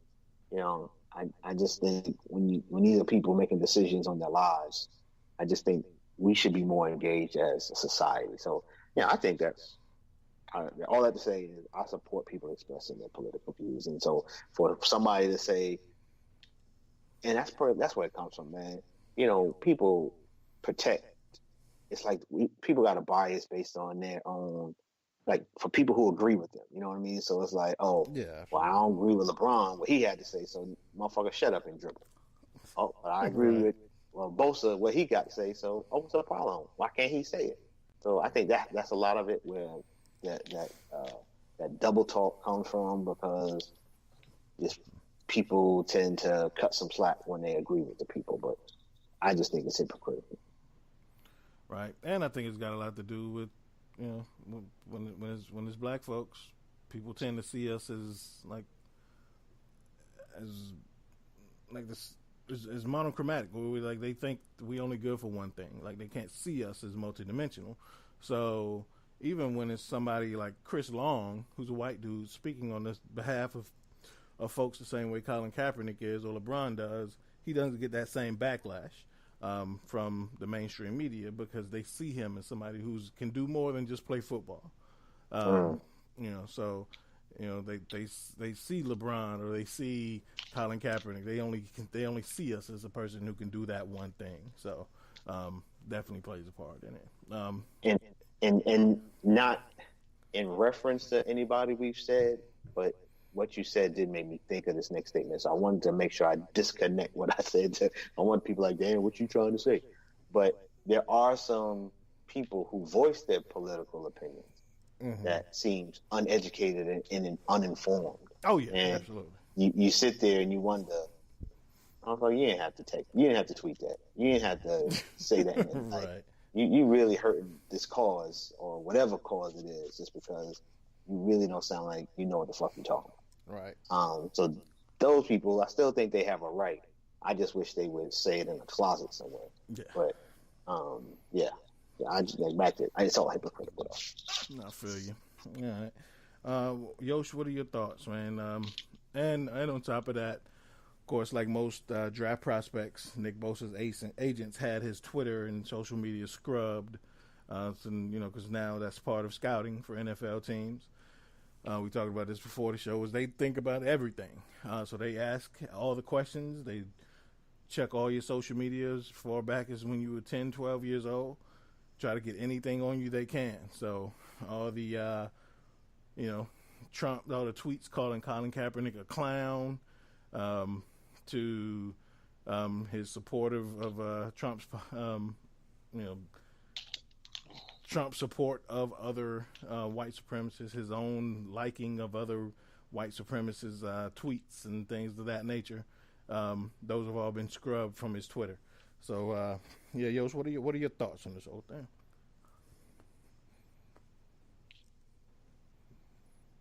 Yosh, did we lose Yosh? Money? Yo. What are your thoughts? You actually brought this up. And not knowing that it was actually a listener question. So what are your thoughts on it? I think it's an interesting perspective. Like Al, I tend to agree with Al. Like I don't have a problem with, you know, Nick Bosa and his political views, and I also don't have a problem with him being a Trump supporter. You know, I don't automatically assume because you're a Trump supporter that you're, you know, a xenophobe, a homophobe, or a racist or a sexist. I don't automatically assume that.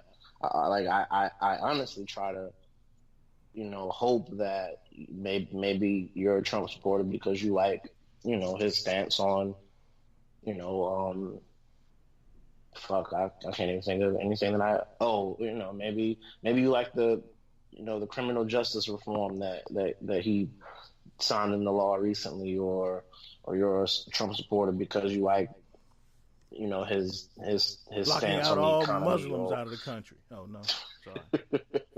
Nah. So I hope that those are things that because I can buy into that. I can buy into like criminal justice reform, and I can buy into a hyper fueled economy. When it's working. But so I hope that after we've seen 2 years of this president, that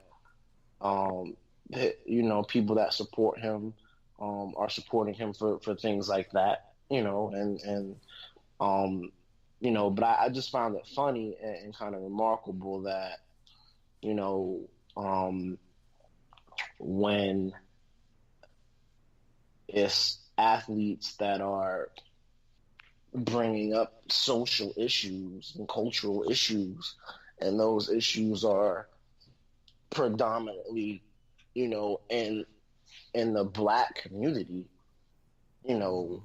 their method, that the method in which they do it is frowned upon, and when people speak out, they're told to shut up and dribble and so on and so forth. So,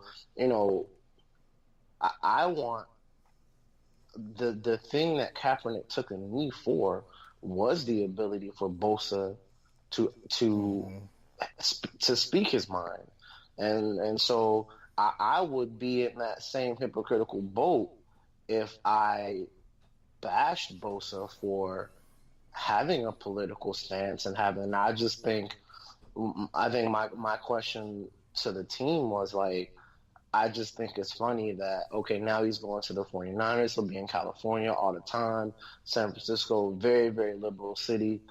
And now I feel like what would the purpose be of like going through and deleting all that stuff? And, it's not like people like your teammates, the community, they're already going to know you feel like that. There's already been like much backlash against drafting him in the community, so people know what you're about, guy. So stand up for at least stand up for what you don't see. Cap and Eric Reed and those guys. Those guys aren't going to delete the things they post. They're not going to Instagram and Twitter and deleting the things that they post and like and support, because what they're standing on is just. So if you feel like what you're standing on is just, why you feel the need to do it? I think my question was more so like why do you think he felt like he had to do that? Like I'm about in the pre-draft process, he kind of went and did that, and I just found it ironic and funny, and kind of wanted to know what you guys thoughts were, why he may have done it. What his kind of thought process was. Okay, well, tell me. He did it because he knows he can get the benefit of the doubt. Young white men always get the benefit of the doubt. He knows that if he says, "I'm sorry, I was a young man. It's mistakes I made, or I made a hasteful decision. I made a decision in haste." That he's going to get the benefit. Right. He's going to get the benefit of the doubt, as opposed to, young black men don't get that same benefit of the doubt. As young as 12, 13 years old, they don't get the benefit of the doubt. So,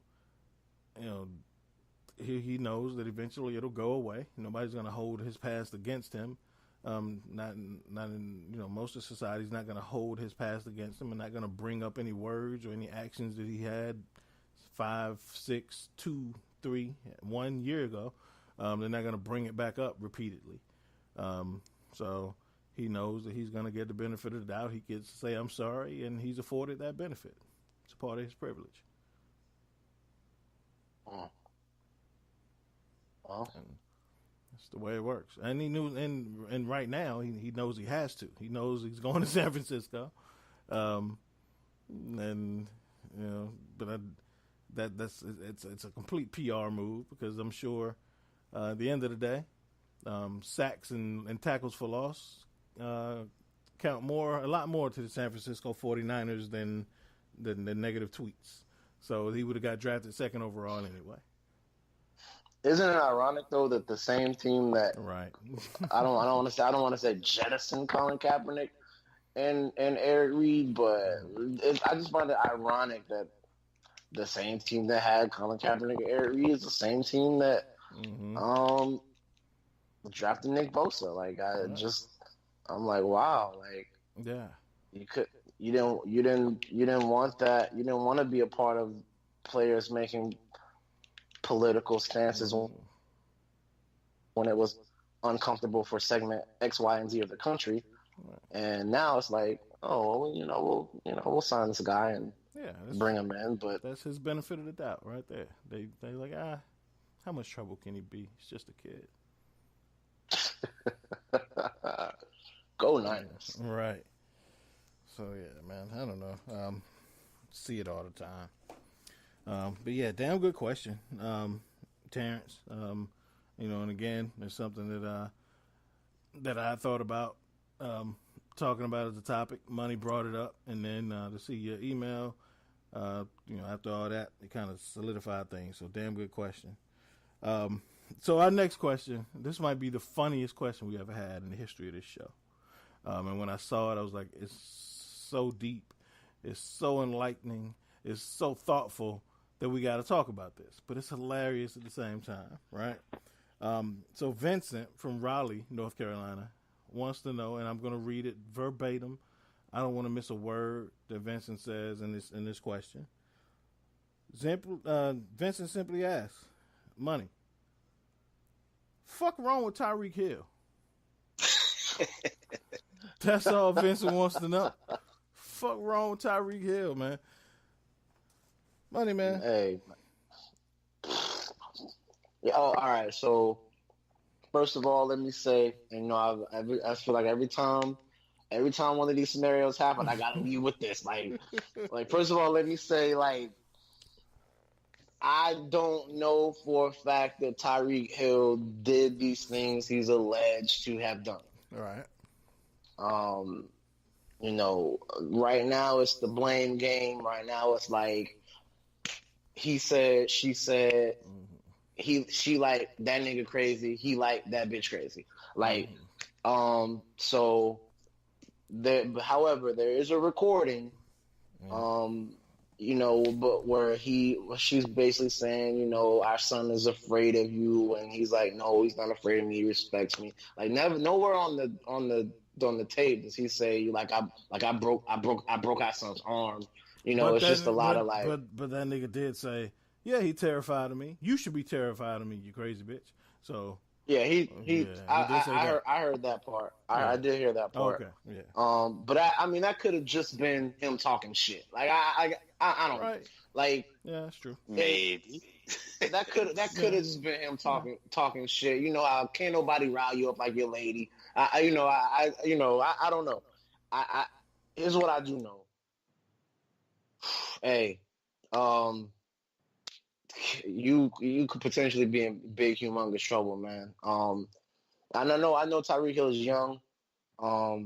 There's just no, God, dude, there's no place for that, man. There's just there's not even in a regular home. There's no place for that. You in the limelight, man. You in the NFL. They cracking down. And I think his son is 2. I think his son is like 2. Like, what? Like, I get it that a 2-year-old could fall out off a swing and break his arm, but like, how could you as a parent, if these things are true, because I don't know that they're true, right. How could you as a parent break your toddler's arm? Like, that is incredibly cruel to me. So like all the y'all know I see everything as I see all the roses. So I hope that like the human in me says, I can't see Tyreek Hill doing this to his kid. Hopefully it's not true, but man, I know he's a young guy, but if he did this, and I know Jay, you always say you don't want people to be judged off their worst action, but I don't know what kids, man. That's tough. It's gonna be tough for me. And I know the NFL will make it tough on him if they find these allegations to be true. I hope they're not. I'm a Tyreek Hill fan. I hope they're not true. But man, you guys gotta be careful out there, man. Don't abuse it. Don't abuse your ladies. Don't abuse these kids, man. I get it. You play a violent game. You know, you gotta find some other way to let your frustrations and your anger out, man, and beating up the people that love you. Once again, not sure that you did it. Not sure that you did it. Just, you know, there are allegations out there. Because you know what, Jay? Because sometimes we find, like, I don't ever want to hamper on these guys too much, because sometimes we find out like 2-3 months later, like, yeah, such and such made all that up. Yeah, right. And like we done went hard. We done went hard on me. Like, so I don't want to. I kind of learned my lesson with doing that, you know. And listening to other shows with people going hard, and if oh shit, that shit wasn't even real. So I'm trying to be balanced, and like, you know, like this ain't a fact that he did this, but if he did, it's gonna be trouble. Yeah, and we just finished talking about benefit of the doubt with Nick Bosa, but in Tyreek Hill's case, I don't think he gets the benefit of the doubt in this case, because he came into the league with his red flag. The same fiance that he has now was pregnant with this same kid when he beat her while she was pregnant. That's why he didn't get drafted. So, you know, so he at this point, you kind of have to look at him like he's that dude. But I know you like you said, man, you like to see all the roses. So whatever the opposite of seeing all the roses is, Al, what do you think about this?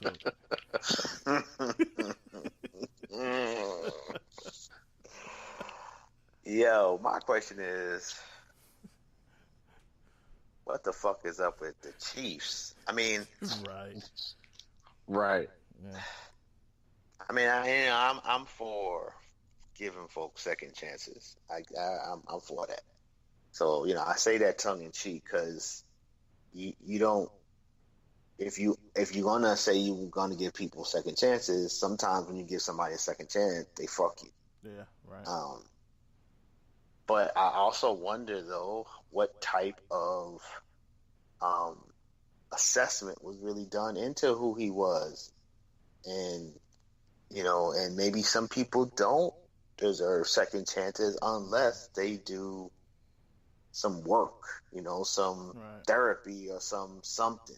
Like, you know, okay, we realize this is who you are and you have this way about you or this perspective, so here's what we want you to do. We want you to do A, B, C, and D, and then if you do that, we'll consider you coming back in the league. Right. Or starting. So he did it. I don't think he did. I mean, I think they just drafted him. No, I'm saying you think he did. I'm saying you think he did. Oh, no. I don't know. And I'm with you. I totally agree with everything you said, Money. Like, if I say like I'm trying to assume his guilt, I'm not, because you're right. We gotta wait, and he does deserve, like everyone.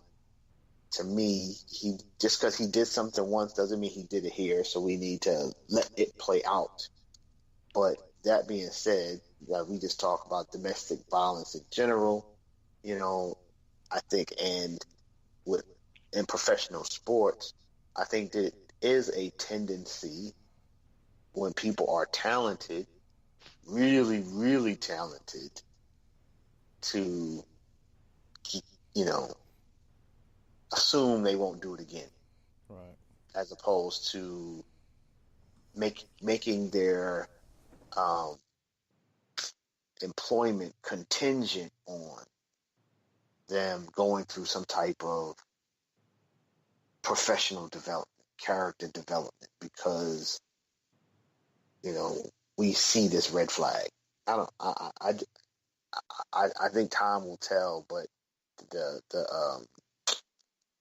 audio was pretty scary. Yeah, it was. It was pretty scary. But I don't understand how you.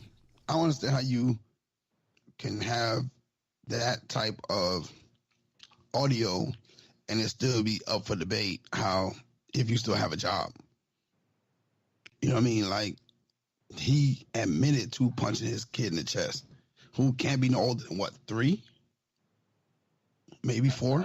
Yeah, I think. No, I think it was. I thought it was 2. Is he 2 or 3? No, Or he's 2. 3. He's 3. Oh, he's 3 Yeah, now. like I can't even think of. I got a son that's 4. I can't even think of punching him in the chest. Not with my force. Yeah. And then admitting to his mama that I did that. And then not even just a regular punch. Like, it's orchestrated. Like, he makes him spread his arms out. Like, it's like... Yeah. Yeah. Like, yo, hold your arms out. You know, if your daddy tell you something, you're going to do it. Right. Not knowing what's coming next. And that's, you know, to that kid, that's his normal. He think all dads do that, probably. I don't know, man. It's just... But, we're living in one of those worlds right now where, like, crazy shit is normal. yeah. Nah, that shit ain't normal, Yosh. I know That shit it. ain't No, normal. fuck, like, that nigga not arrested. So what is it? What is it, money? And that's the thing that got me was, you know, the investigators said that they were not further investigating it before the tape dropped. So they weren't investigating any further because they knew a crime had occurred, but they couldn't figure out who did it. So they were not further investigating it. First of all, I thought in most cases when that happens, they taking both parents to jail. Right. Like, they ain't just gonna be like, well, we can't figure this shit out. Y'all free to go. Are those donuts?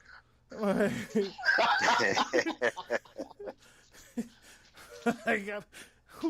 I never heard of that shit. That's And, what money do, though. They did take the kid out of the home. The kid's not living with them anymore. But that's just weird. And now the tape comes out, they reopen the investigation. But it's just weird, man. And again, like, I know we talked about last week, like, things somebody could do that you just don't give them a pass for. Like, you beat your pregnant girlfriend, I don't give you a pass for that shit. The next thing you do, I'm assuming you did the shit. I'm sorry. And I'm cutting you immediately. And on a lighter note, it is fun. It is fun not to see my Pittsburgh Steelers in some troublesome news. So this off season, right? So Robert Kraft, Tyreek Hill, keep doing what you do. Keep us out of the news. So I don't know, man. And again, that's you know, I guess it's more troubling on that sense. Is you look at the Chiefs' issues. I mean, Antonio Brown and Le'Veon Bell talked a lot of shit and got their way out of town, but like the Chiefs just got dudes kicking chicks and beating pregnant women. Like, that's crazy. Yeah, that's all the way crazy. So I don't know, but I mean, again, Yosh, I'm with you. Like, I don't know. I don't understand how he still has a job. Well, I get it because he's good and he's talented, so I get that. But he shouldn't still have a job, considering his history. It'd be one thing if, like, he were accused of stealing laptops and then he broke his son's arm. But you beat your pregnant girl with that kid, pregnant with that kid, didn't get drafted, suffered the consequences, and now you accused of breaking this kid's arm and you admit that you punched him in the chest. Like, it's the same kid. You've been tarnishing this, like, punishing this kid his whole life before he had a life. Like, it's crazy. Right. I'm hearing something, and it's not me. Y'all don't know what that is. Is that poop? Who watching Endgame in the background? Well, why a karate movie going? Right. What is that? That's right. Can we just talk about this shit? But yeah. So I don't know, man. But yeah, damn good question, Vincent. Yeah, and great eloquently spoken. Fuck wrong with Tyreek Hill. That's the first thing I want to know. Well, yeah, man. Keep them coming. Keep them coming. Right. So yeah, y'all definitely keep them coming. We appreciate these. If you want to have a question answered or want to address anything, or you just flat out disagree with anything we say, hit us up on social media at Go Defy Life, or you can email us at info@godefylife.com, and we will definitely get to it. So y'all keep them coming. On to the NBA, man. You know, we talked about earlier the Bucks got their revenge. They laid a smackdown on the Celtics tonight, beating them by 20-26, and now as we speak, the Warriors are up at halftime on the Rockets by 9. So you know, more the same there. Yosh, man, anything standing out to you so far in the playoffs? Not quite yet, man. I think we're really still in the predictable stages. Well, we're at the good part of the playoffs. Right. I would say the Milwaukee, and I would say this: if it was a closer series, like the game points were actually closer, I would feel a little bit better. But that was what 20-point win tonight. Mm-hmm. And, you got the Golden State Warriors probably going to run away with this one, because I honestly believe that Houston just can't keep up with them. Right. I just feel like it's inevitable. I think it's going to be Boston, Golden State. And it is what it is. Yeah. I think you picked somebody else a few weeks ago, but we'll let you ride. No, I did. I think I was the only person that picked the Celtics. No, I did pick Toronto, and Toronto is looking dominant right now. But I think that Boston, they actually have people that could score. And I think in the playoffs, scoring is what wins. I honestly believe the defense doesn't win you a championship nowadays. The offense wins you now. And although Philly has pretty good defense, they don't have enough offense to keep up with everybody else. And so I do believe, although Toronto, I think, will surpass them, I think Boston has too much for Toronto. So I think it's going to be Toronto and Golden State. So you didn't see Milwaukee tonight? I did, but I don't think Milwaukee can keep that up for a whole series. That's interesting though, because they've done that the entire season, and Boston's just kind of hitting their stride. Yeah, and I think it's whoever's hot when it's time to be hot. Yeah. Money? Anything standing out to you other than the Warriors getting all the calls? I did drop an article today, that details this, pretty well. I'm liking what I see.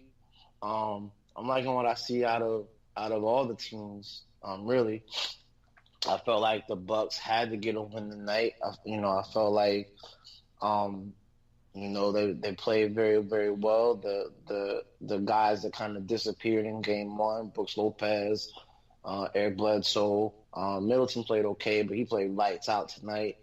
I felt like those guys needed to show up and play ball for them to have a chance, the way that the Celtics are choosing to defend Antetokounmpo. So, I think they're going to continue that.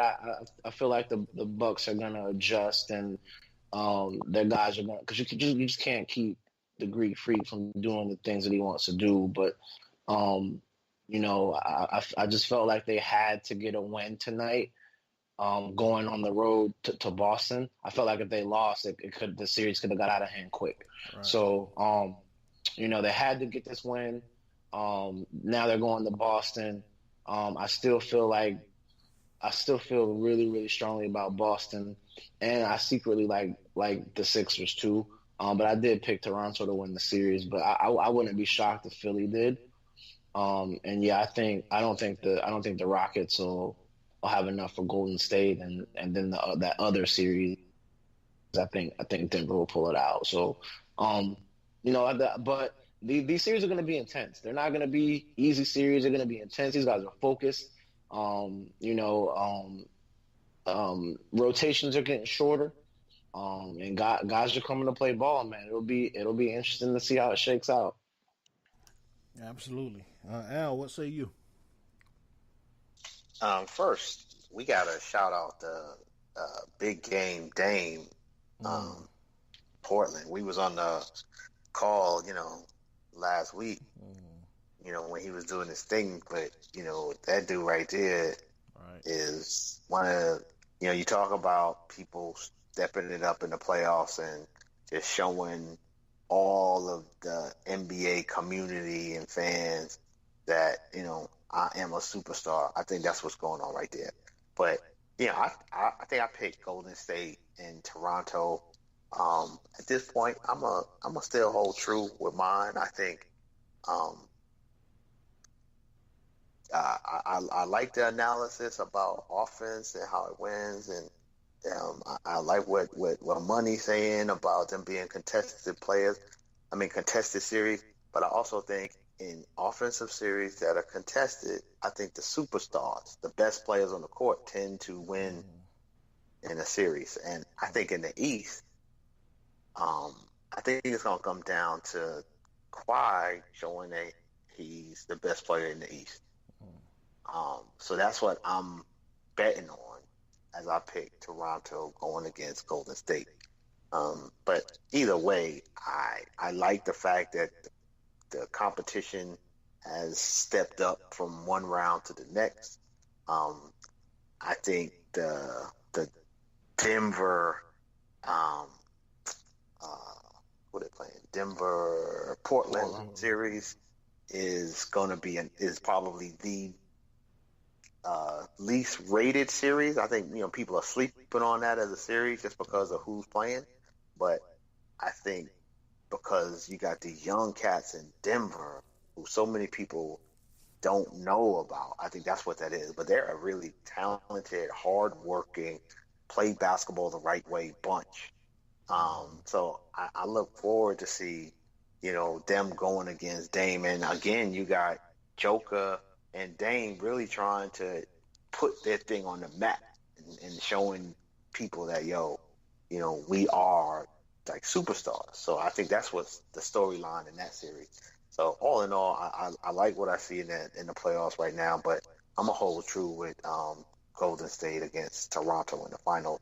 And just keep watching, man. I think it's been real interesting in this second round so far. Yeah, it's gonna get good, man. And I'm, along those lines, in the playoffs, are having the best player on the court. That's why I think Milwaukee beats Boston, especially once, as playoffs go on and you play these series, you start to figure out what teams are doing to you, and and you're starting to see Giannis figure out what Boston's doing to him defensively. So him being the best player on the court, I just don't see Boston having that one player who can take over a game consistently like that, and like Giannis can. So I just don't see Boston coming out of this series like that. But I mean, it wouldn't shock me if they did. I just don't see them doing it. But yeah, you're right though. Should get interesting the further we go. Speaking of interesting, hell of a segue. The NFL draft was this past weekend. Did anybody notice? I noticed. I sure enough noticed. Me and about 700. About 700,000 people went to the NFL. That's insane. Yeah. So, and shout outs to Nashville, man. They showed up, and I'm really loving the NFL moving the draft around. With Chicago, Philly, Nashville.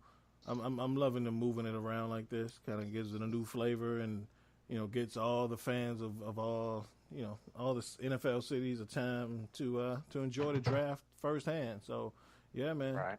700,000 people show up.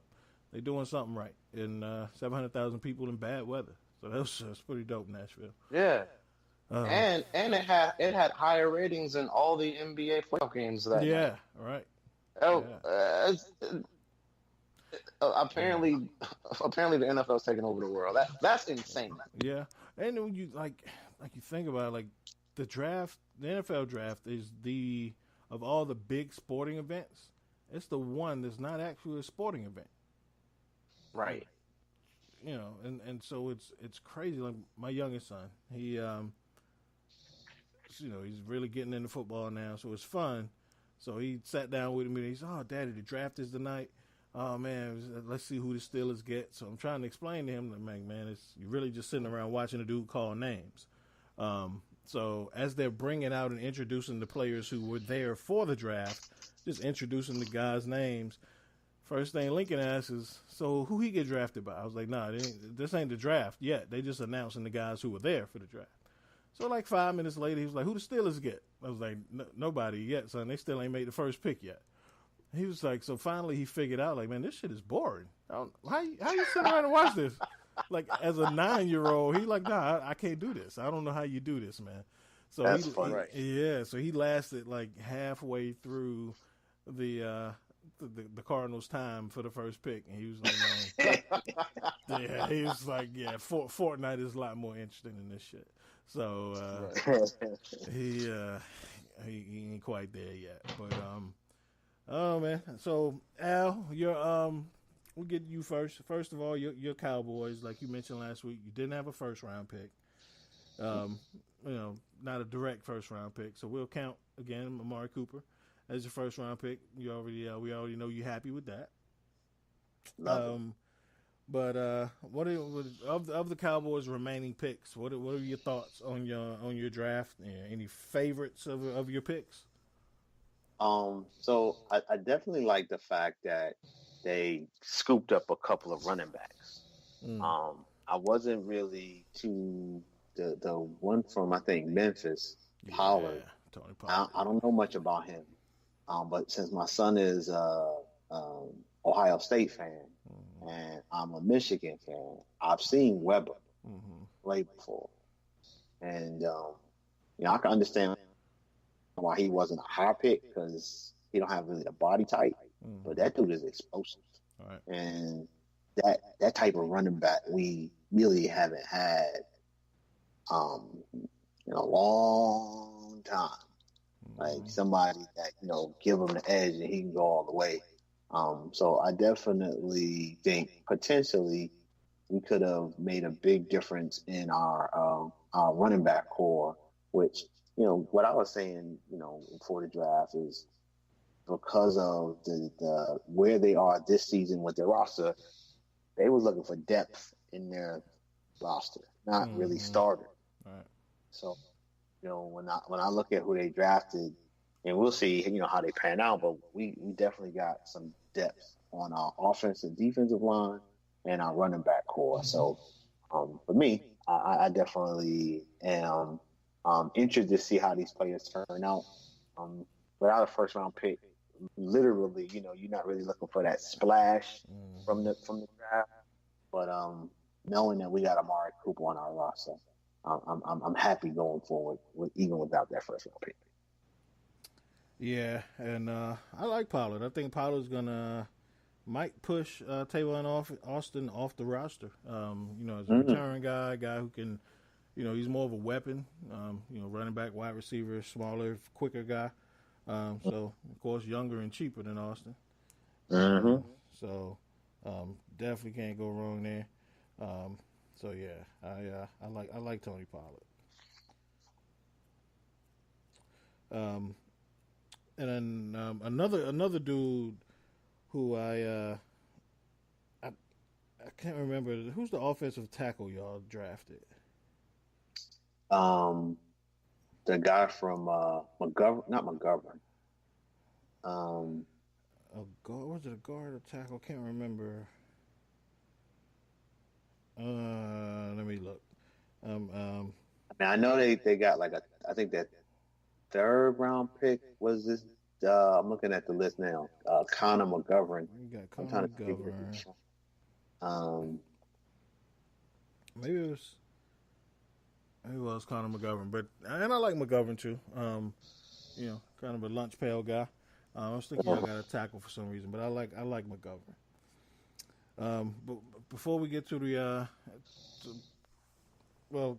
second question, Al, overall in the draft, any outside of the New York Giants or the Carolina Panthers, because these guys will talk about that. Who was your any favorite picks or any your best or worst picks in the entire draft for you? Well, honestly, one of the picks that I think the Raiders picking who they picked for number 4 shocked me. Yeah. That I thought was a little early for was it Colin? Was it Farrell that they got? Cleveland Farrell, yeah. Yeah. So I thought that was a little early for him, but that's the Raiders. They have multiple draft picks. All right. They're gonna do it their way.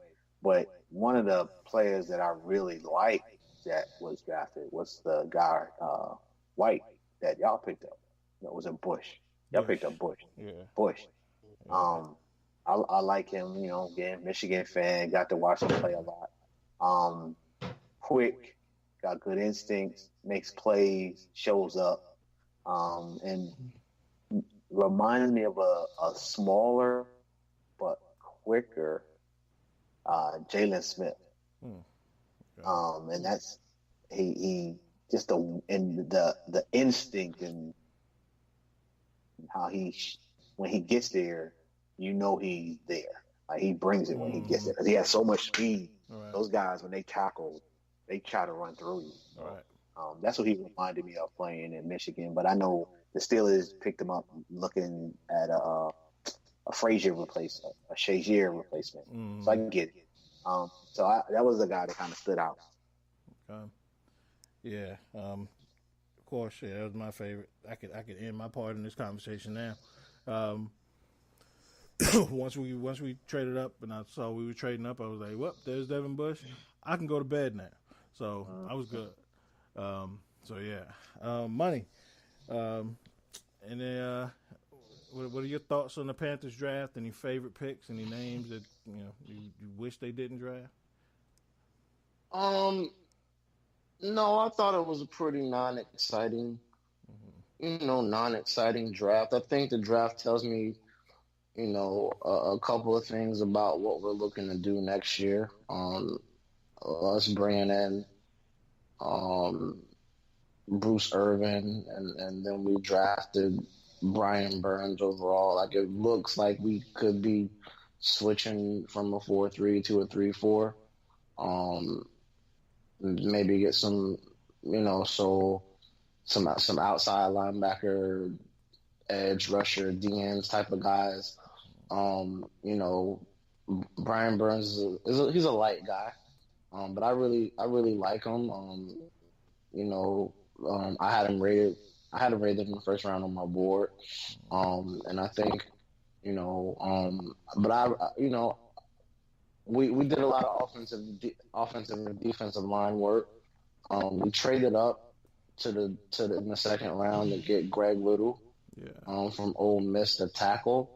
But I really kind of like Taylor out of Florida. I had him a little higher, but I guess the team scouted him and they liked them. They liked Little better because they had their choice. Right. And then in the third round, I really wanted us to, because I believe when we picked DK Metcalf was still on the board, so I really wanted us to pick him. Yeah. But then we drafted Will Greer, and that kind of had me scratching my head a little bit, just because we were so in love with the backup from last year. But I did have Greer kind of rated highly on my board, and then we was able to get Christian Miller in the fourth round. So I'm really happy with what we've done, and we got another tackle later, and so nothing really extravagant. But I just wish we would have taken that third pick on, because to me, Greer isn't going to do anything more than Heineke or Hinkle or whatever his name is. He's not going to do anything more than what that kid does. And if you like him so much, and we might as well should have stacked that receiver position with another dynamic guy, since we weren't able to bring back Devin Funchess. So, all in all, like I'm really happy with the draft. I just wish we would have done a couple of things differently. But I'm on my couch and I trust Marty Hernandez. So, let's go. He's not Dave Gettleman by any stretch. So let's go Cats. All right. Overall in the draft, outside of the Giants, Jets, or Cowboys, any favorite or least favorite picks you saw? Haskins, man. I really am happy to see that kid go to the Skins. I thought Gettleman might have had a stroke of genius over the last year and a half and take Haskins. or even the other kid, but I just can't. My heart really jumped for joy because I remember making a comment on the show a couple weeks ago saying, watch Dave Gettleman gut your fucking franchise.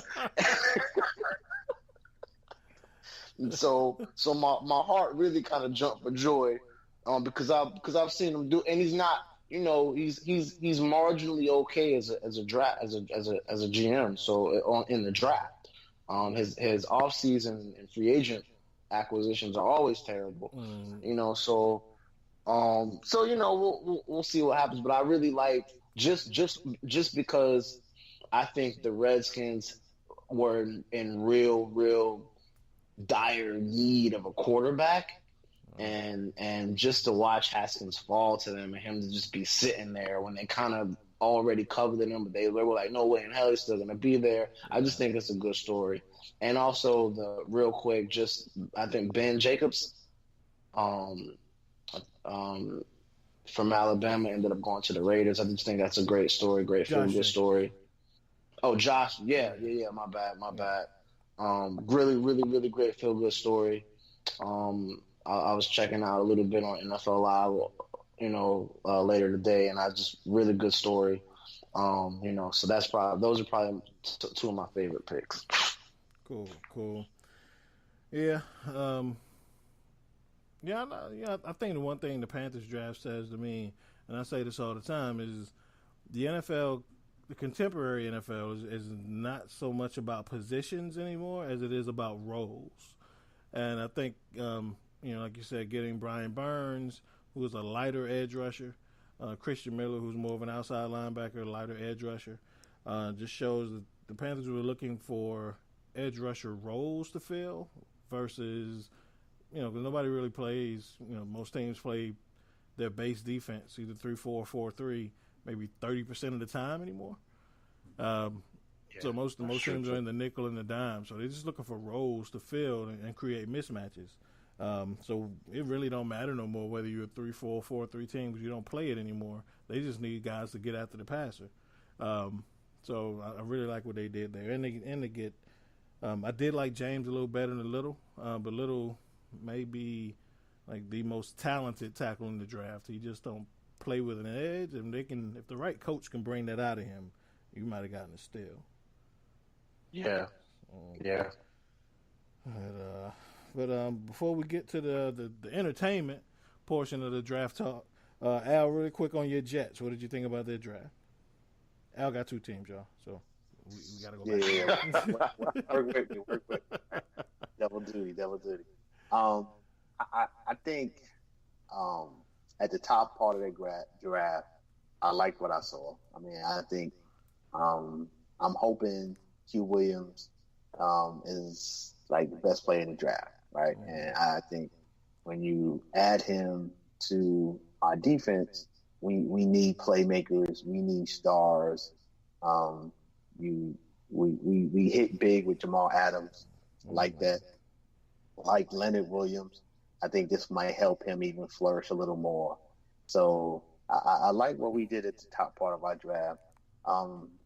We picked up a lineman from USC that I wasn't too familiar with.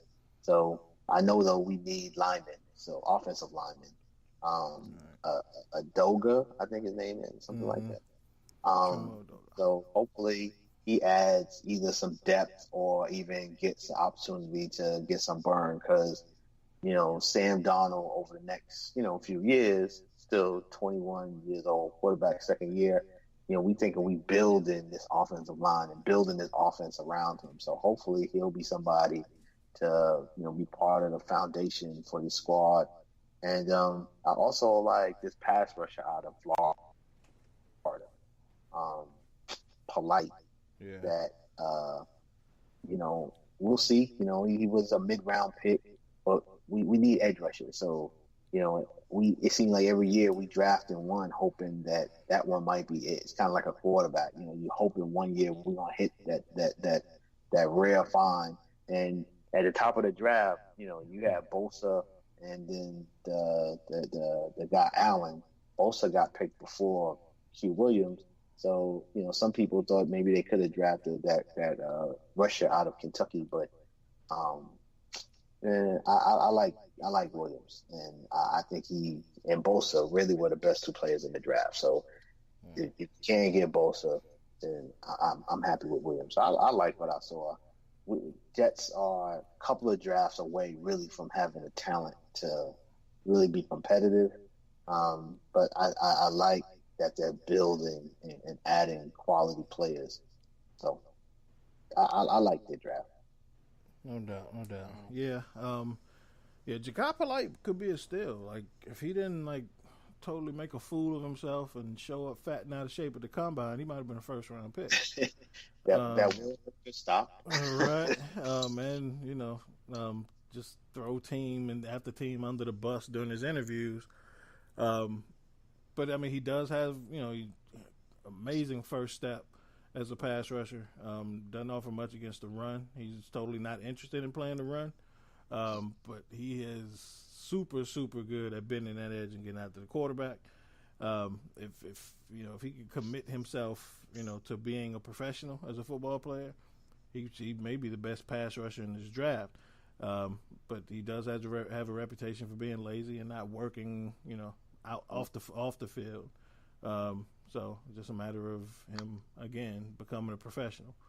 So hopefully in this locker room, with what's that? Greg Williams, I think is our defense.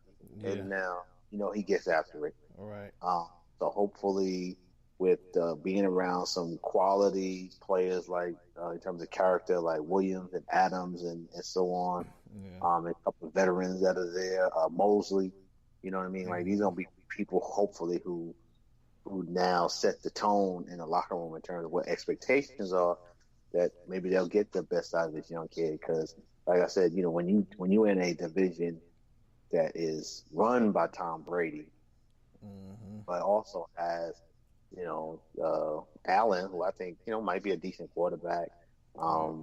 Young guy Rosen, we'll see how he does in Miami. And not that either of them are established, but potentially these could be quality quarterbacks that the Jets have to face going forward. You need pass rushers. So I like what I see in Sam Darnold. So just hoping that we can start building the right team around him. Yeah, absolutely. Cool. So Yosh, tell us how happy you are after the draft, and just how giddy you were after your selections on draft weekend.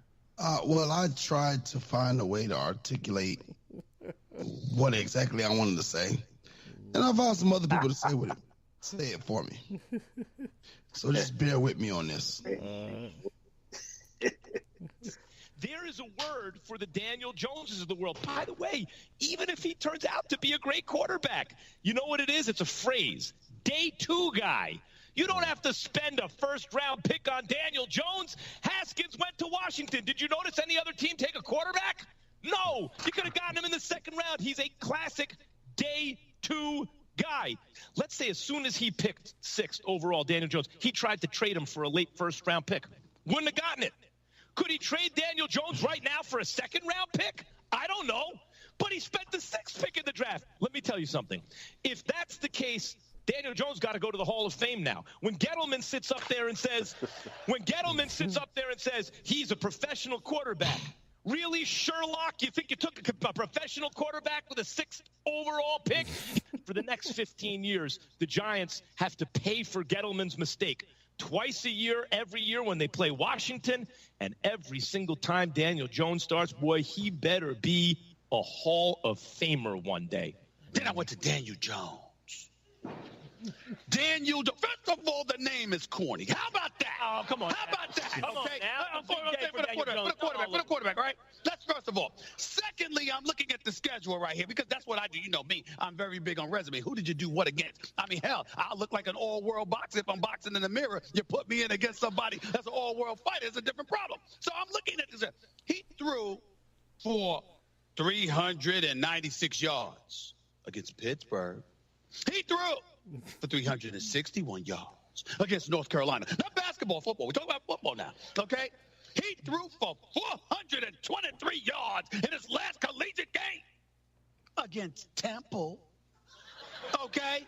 This is the Daniel Jones that they drafted. Now, I could sit up there and really, really rub it in by getting very, very serious and pointing out that the only starting quarterback in the history of the Giants organization was Geno Smith, which is who you played one game. African-American. That's right, African-American quarterback. That's the only black quarterback that has ever started in the history of the New York Giants. I wonder what the aversion is for the New York Giants. This gorgeous mosaic that is New York City and what have you. For some reason, you got an aversion to having a quarterback like this. I could go there, but I don't need to. Instead, what I will tell you is this, and this is the part you haven't brought up. The Mannings. This guy has a relationship with the Mannings. This guy's coach at Duke, David Cutcliffe, all right, trained and worked with Eli and Peyton, and they have such a beautiful, beautiful relationship. And because they have that relationship, obviously you deferred because Gettleman acknowledged that he did talk to Eli Manning about Daniel Jones. So let me get this straight. Eli Manning, who's 38 years old, Eli Manning, who has clearly slipped, Eli Manning, who's made it very, very clear he has no intentions of retiring. This is the last year of his contract in New York, which means it would not behoove him to really, really want a successor in place. Okay, this dude. And you went with that. You ain't a fool. You a new fool. Okay? and as a result of that, the New York Giants, with Daniel Jones as the future, they will be going up against Dwayne Haskins, Carson Wentz, But this is my and Dak Prescott. Oh, boy. Gettleman made the joke about we could be on the Green Bay plan now, the 3-year plan. Well, good luck to you. Oh, so he got Aaron Rodgers. That's what he's trying to say. That's what he's saying. Now, back to Daniel Jones. This is by far the biggest reach of the night. This is potentially the biggest bust, the biggest swing and miss in this entire draft is poor Daniel Jones. And I feel for this kid because you know how the New York media is. Yeah. There's no way his talent, his ability to perform in the National Football League can measure up to the expectations that have now been created in New York City, Big Apple, New Jersey. It's just going to be Richter scale for this kid. And there's no way he's going to be able to live up to this. In fact, they obviously had a chance to draft Sam Darnold a year ago, and they took Saquon. And I am not the biggest Sam Darnold fan, but trust me, he's way, way, way better than Daniel Jones. Yeah.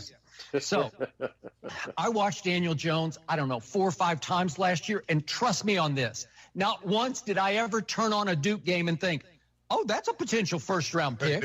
I didn't even think of him as a potential NFL player. Seriously, I didn't.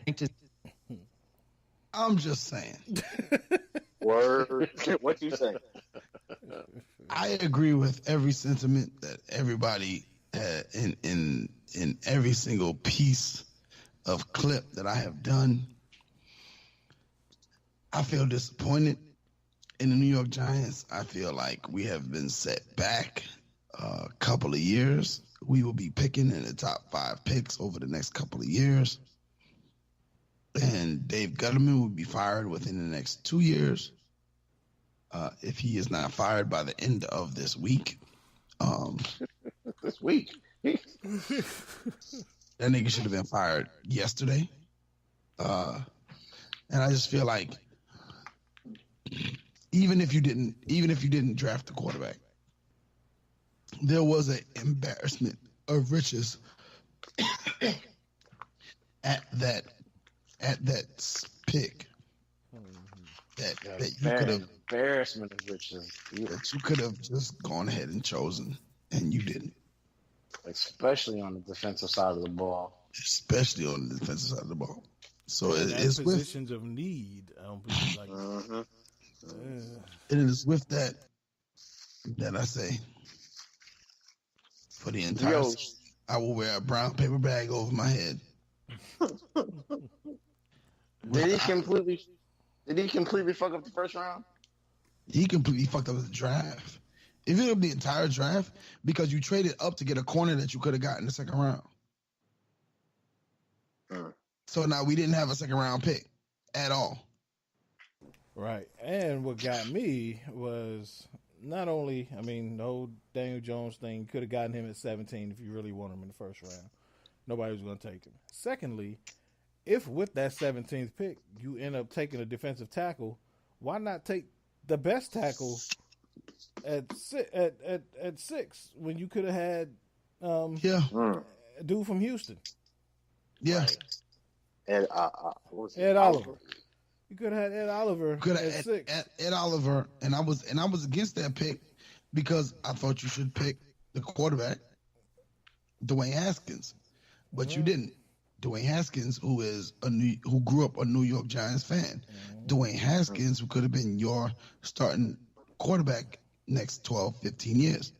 But, it is what it is, man. I'm tired. I was too through with the pick. I was emotional the first day, and it died out. And I realized, excuse me, brown paper bag, man. Brown paper bag from here on out. Yeah, I tried to help you out, man. In my mock draft, I tried to give you Haskins and hoping that some of that would rub off and maybe Gettleman would hear me. Man, fuck Gettleman. Yo. Oh man, what's up? You should have played some of them clips back of how you was talking about me when I was like, nah, like you was like money sound like the old ex-girlfriend and scorned by Dave Gill. I was like, nah, man, you understand how how I loathe this man. But hey, I'm glad y'all GM and not ours. I will say that though. I will say that. Thing, man, this ain't high school. You know what I'm saying? And it ain't college. Like you don't draft dudes because they know somebody.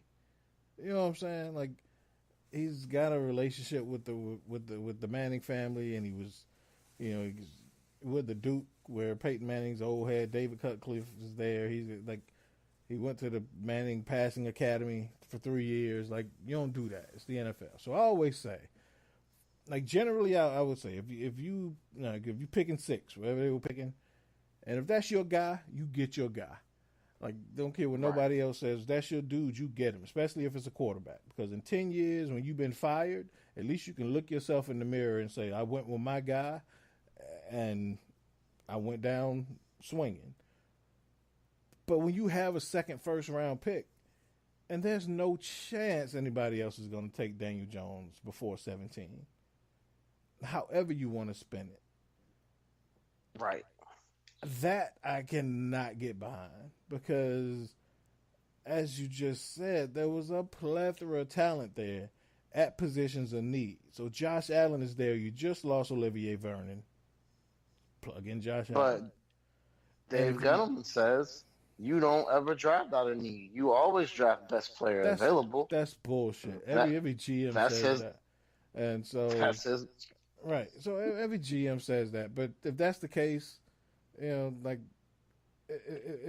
that's the case, the Patriots would draft the quarterback in the first round. You know what I'm saying? Or the Packers would draft the quarterback in the first round. Or the Cowboys would draft the best running back. Everybody drafts. Nobody drafts strictly for best player available.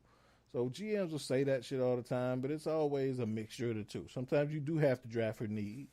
Because you can't ignore needs because you're building a roster, not accumulating talent, right? Right. So I just don't get it. If you're going to pick a D tackle anyway at 17, why not invert that and get the best D tackle and still get your guy?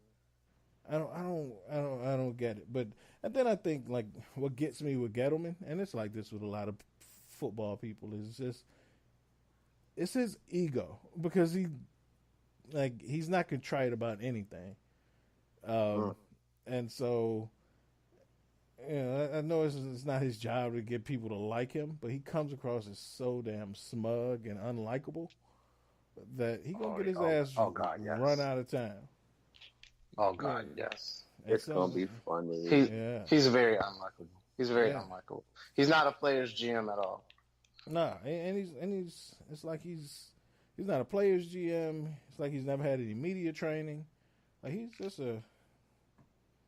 he's like fat bastard at the store that you just want to slap the shit out of because he's talking shit to his kids and he's this arrogant bastard that, you know, he's telling his wife to shut the fuck up and make me a sandwich. Like, all kind of dumb shit. Like, I don't know, man. They fucking got him. That's your guy, Money. And now Yosh. Gotta love him. Right. No, I'm ready. You know what? I'm ready to pass him off to Yosh. I'm ready to pass him off to Yosh. You sure? I think I'm kind of vindicated a little bit. Yeah, like I've never seen, and I'm trying to think of, and I'm talking about strictly first rounders here because that's what you expect out of a first rounder. Like you do have like, you know, the anomalies like Peyton Manning, you know, Kurt Warner and stuff like that. But I've never seen an okay quarterback become a great quarterback in the NFL. And not those one that was because most okay quarterbacks don't get drafted in the first round anyway. And so I can't remember the last time I've seen an okay college quarterback turn out to be a great NFL quarterback. Can y'all think of any? Neither. I can't. Okay, college. I can't. Like I've seen some good ones on some bad teams. You know what I'm saying? But I've never seen like an okay one on a bad college team get drafted. Like I can't think of any. Like even if you just looking at traits. Like even if I forget him to bring up like intangibles. You know he's got really good intangibles. You don't hear nobody ever say intangibles with a first round pick. First round picks, you say, oh man, he's got a big arm. He's really smart. He can read it. You don't ever hear any. Like, when you start talking about intangibles, that's when you start talking about the kid you took a flyer on in the 6th round. Right. Tom Brady. Right. Yeah, exactly. Like, that's because one day y'all will learn that Dave Gettleman's full of shit. He is. Like it's one thing. Like I was so glad. Like I'm glad the Raiders took Cleveland Farrell at 4th. At least that way, you know, kind of gives us like, you know, a little. For one, it pushed the guy that I really wanted down further in the draft. Like anytime there's a surprise, it pushes a guy down. But I can see it. Like again, I could. At least you can justify that pick. You know, taking Cleveland Farrell for like you can justify that pick. So. You know, again, if it's 10 years later and you've been, you know, you no longer with that franchise, you can justify that pick. It's no way. I mean, like again, Dave Gettleman, like you said, is full of shit, so he'll find a way to justify it. But to justifiably justify it, he'd be full of shit to try to do that. Right. There's no way. And my biggest issue with him is so you know they NFL teams, right? So they're gonna spin whatever they do, right? Mm-hmm. But my biggest issue with Dave Gettleman is as a fan, as a someone that's actually paying attention to the moves or the organization, nothing that he says is true. You just really, you know, so I remember we're talking about like Odell and how he was like, Odell's been a camp. I was like, I don't believe shit Dave Gettleman says about any reason why he tried to jettison a player out of town. He's not good at it. His talent assessments for players that are already on the roster are never, you know, they're never really all that accurate. He just really lost the faith of the community when he was here because we couldn't believe anything he said. You know, so, you know, you know who we believe? The guys that's been here for 10 years. You know, the stand-up guys that bleed sweat and tears for this organization for 10 years. That's what we believe. So when the players come out and says the exact I'm talking about stand-up dudes that we see in the community all the time. Dave Gettleman don't do interviews. He don't be in the community. He sit behind his fucking desk and make stupid-ass decisions. But people we see every day, like, yo, Dave Gettleman looked me in my face, said this, and that. Boom, boom, boom. Oh, shit. Now, like, he's just not trustworthy. So, and maybe because our organization's so young, I, as a fan and as a supporter with my fanhood and my dollars, I have never seen that before out of a GM from my organization. Like, I've always been able to trust the things that they say, you know, and so it was just the Dave Gettleman experience. It just taught me a lot. We haven't had a whole lot of GMs either, but like, he's the worst I've ever seen.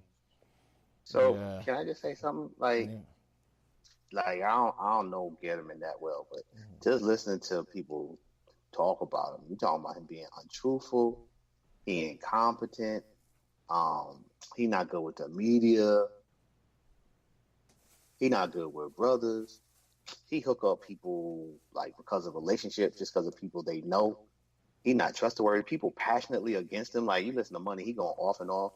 People turning on him. You got Yosh kind of liking him, now hating him. Don't he sound like Donald Trump? Wow. Yeah, he does. And he does have some Trumpish qualities. Do you see? I'm just saying, ain't he Trumpish to y'all? Mm-hmm. Yeah. I'm just saying. Yeah. Yes. Well, at least because a whole lot of people actually like Trump. I don't know anyone that likes Dave Gettleman. Okay, that is a difference. That is a difference. I don't know any. I'm sure Daniel Jones' family loves him. The Manning family probably is okay with him. Like, so it's the people the Mannings probably love him. Benefit from his agenda. Yeah, that's what I'm saying. Who benefit from whatever his agenda is probably love him. Same as Trump. So, I don't know, man. And then you know, the draft again, it's all about value. He just didn't get any value in this draft. You know, I know. Like, even with DeAndre Baker, as much as I like DeAndre Baker, you don't trade back into the first round to get DeAndre Baker. Like, he's a 5'11" and 180-pound cornerback who ran a 4.6. You don't trade back into the first round for that dude. As much as he'll be there. Yeah, he'll be there. As much as his film looks good, but he doesn't have the traits to trade back into the first round. Like, it's the draft, dude. Right. Ain't nobody gonna select him, and if they do, he ran a 4.6. Right, and it's not like it was a run on cornerbacks. He was the first cornerback drafted, so it ain't like 3 cornerbacks that have been taken. He was like, "Oh, let me trade back into the first and get my guy before another one's drafted because he might be gone." Right. You had your pick of the litter, and then I mean, as much as I like Dexter Lawrence, like, you go get Dexter Lawrence, but you know, in 2001, Dexter Lawrence might have been a top 5 pick, but run stuffers are not as valuable as they were 15 years ago. So you pass up on the pass rush, like, it's just no value in this whole draft. I was very weirded out by the things he was doing. Yeah. Mm-hmm. So I'm with you, Yosh, man. What do we Money? You went through the what are the 5 stages of grief? They, you know, he got to go through his denial phase first. Right. I think he's past the denial. He finally he's accepting it now. I think he's at anger. I listened to the relationship status show, and I know they went through the 5 stages of grief, but I can't remember what they are. Yeah, I know. I think he's past. Yeah, he's definitely at anger right now. Yeah, because the denial was just denying the whole fact that Dave Gettleman was a bum. Like, he was depressed before the draft. He was grieving before the draft. So he's definitely in the anger stage. So, Yosh, we here for you, man. No doubt. We're here for you. Well, Al, you ready for some trivia? Ooh. Yes, sir. Let's do this. Okay. Let's do this. It's just y'all two, right? It's just Jay and Gerald. Who won last week? I think I did. Al, you won last week, yeah. I finished second and thing. All right, so we'll go JR and Money. That'll be the order. We going Typical style, we got 5 categories with 5 possible questions, 1 through 5. There is one category that got double points. And so here are your 5 categories. You got boxing flicks. You got Gone Too Soon, which is, that's where I tell y'all how about somebody who died, who passed away. Just thinking of John Singleton. I had to go with Gone Too Soon, but film related. I got black biopics, so biopics, movies. That's the double category. So you name the movie and give me the year, you'll get double points. The fourth category is called 3 on an album. So kind of like 3 on a Squad. I'm giving you 3 songs from greatest hip hop albums. So just to give y'all these is the greatest of the greatest albums. Okay. 5 of them, and it's 5 because it's 5 questions. So 5 of those albums, 3 tracks from those albums. And then the next one, the last one, is Name That Click. Name That Click. Click as in crew, right? So I'm going to give you 3 artists, 3 folk in the hip-hop, in a hip-hop crew, and y'all got to tell me what clique they from, what crew they from. Okay. All right, so again, we got boxing flicks, Gone Too Soon film, black biopics, 3 on an album, and the last one is Name That Clip. Any questions? No, I'm good. We good. And what are the point levels again? 1 through 5. Okay. Cool. Well, shit. Let me get that. Name that click for 5. Name that click for 5. Okay. Okay. So name that click for 5. You got. Hold on. Working without a mouse tonight. Okay. You got Smith & Wesson, Helter Skelter, Original Gun Clappers, and Black Moon.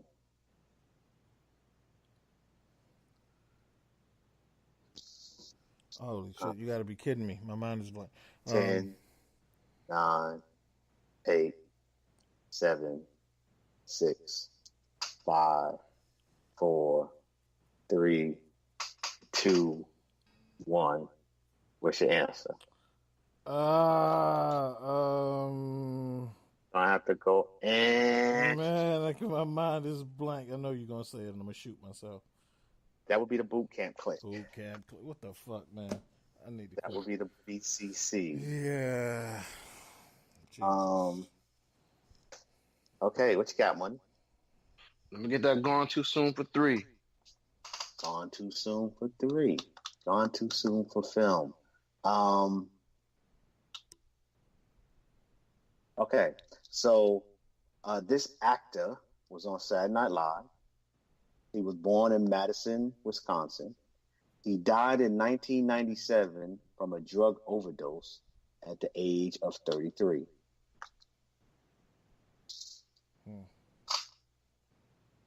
10, 9, 8, 7, 6, 5, 4, 3, 2.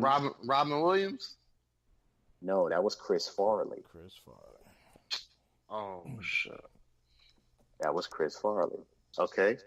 What you got, Jay? Name that click for 4. Okay. Hold on, where? Okay, so now this click, you got Kendrick Lamar, Schoolboy Q, and J Rock. 10, 9. And not a. They know. You just keep counting. Yeah, 5. Right. I don't know the name of that clique. 1. Okay, so I got TDE and Black Hippies. Oh, okay. I never would have known that. Okay. I have no clue what that even is. That's Kendrick Lamar's crew. So go ahead. I named that clique for 4. What you got, Money? I'll give you a name that click for 3. Birdman, Juvenile, Lil Wayne, Manny Fresh. The High 10, Boys. 9, 8, 7. Did I get it wrong or something? You didn't hear me? 6, 5, 4. And that's not them. Not the High Boys. That would be Young Money, Cash Money. That crew. All right. I would accept it. The Hot Boys was BG and the other dude with them. Oh, true. Young Money, Cash Money. I'd accept it either one. What you got, Jake?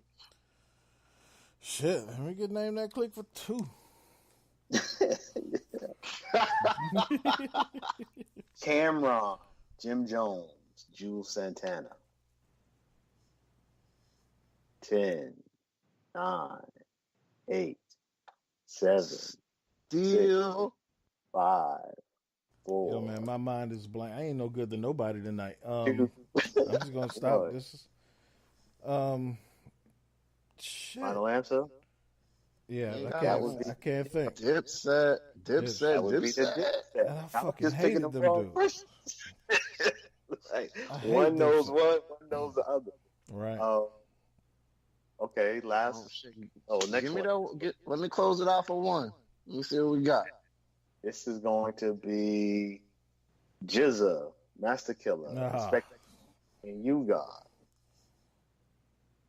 10, 9. That's it? Yeah, how many you need? Let me get the Wu-Tang then. Yes. Okay, I could have listed everybody. Shit. Yeah, whoa. Okay. Them boys they could have formed their own crew. Oh no, you're right. I didn't think of it like that. I just didn't list everybody because I'm like, okay. once I get to 3 of them, y'all gonna be like, no. True that. Okay. After 3 rounds, y'all are burning it up. Gerald has 10, and JR has 0, and name that click is gone. Right. And go ahead. What's next? Let me get Gone Too Soon for 4. Okay, Gone Too Soon for 4. Okay, another Saturday Night Live actor. He was born in Chicago, Illinois. He died of a drug overdose in 1982 at the age of 33. 10, 9, 8, 7, 6, 5, 4. Oh, man. 2, 1. Final answer? From the Blues Brothers. Oh, shit. Man. Time is up.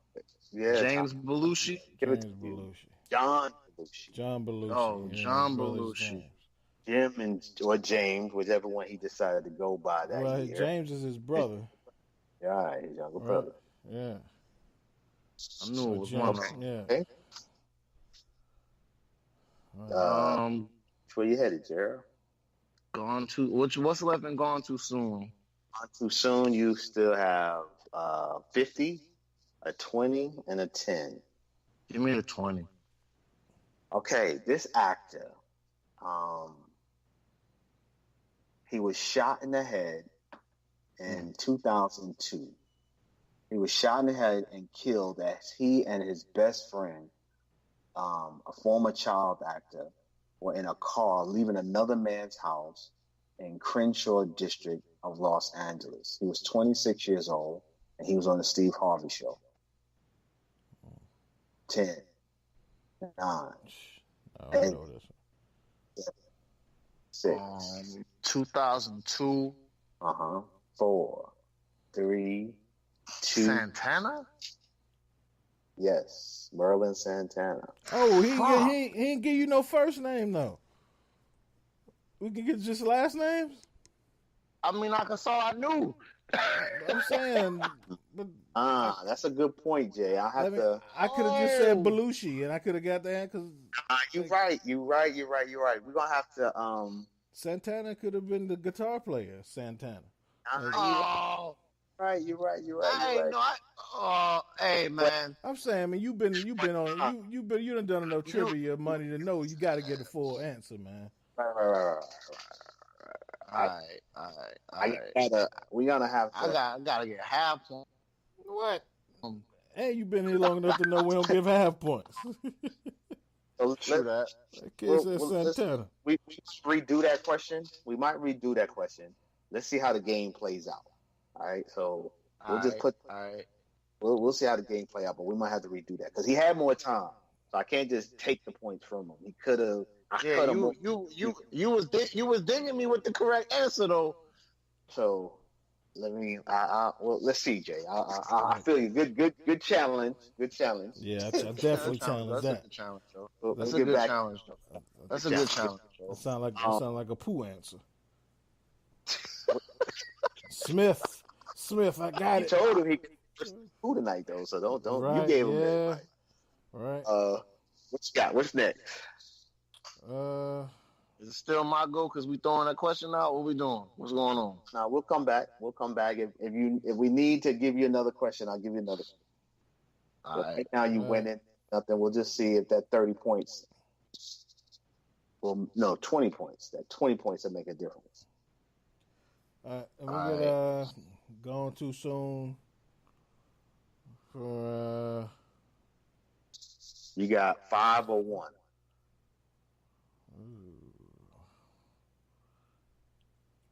And we get gone too soon for 5 now. It sounds like it's gonna be hard. This actor played in Rizzoli and Isles. I'm already. He failed to show up for filming of an episode. Police was called to do a well-being check on him in his LA apartment, and he was found dead. His manager confirmed later that he took his own life, and the cause of his death was a self-inflicted gunshot wound. 10. That is Lee Thompson Young. That's my cousin. That is correct. My mom's side. That is correct.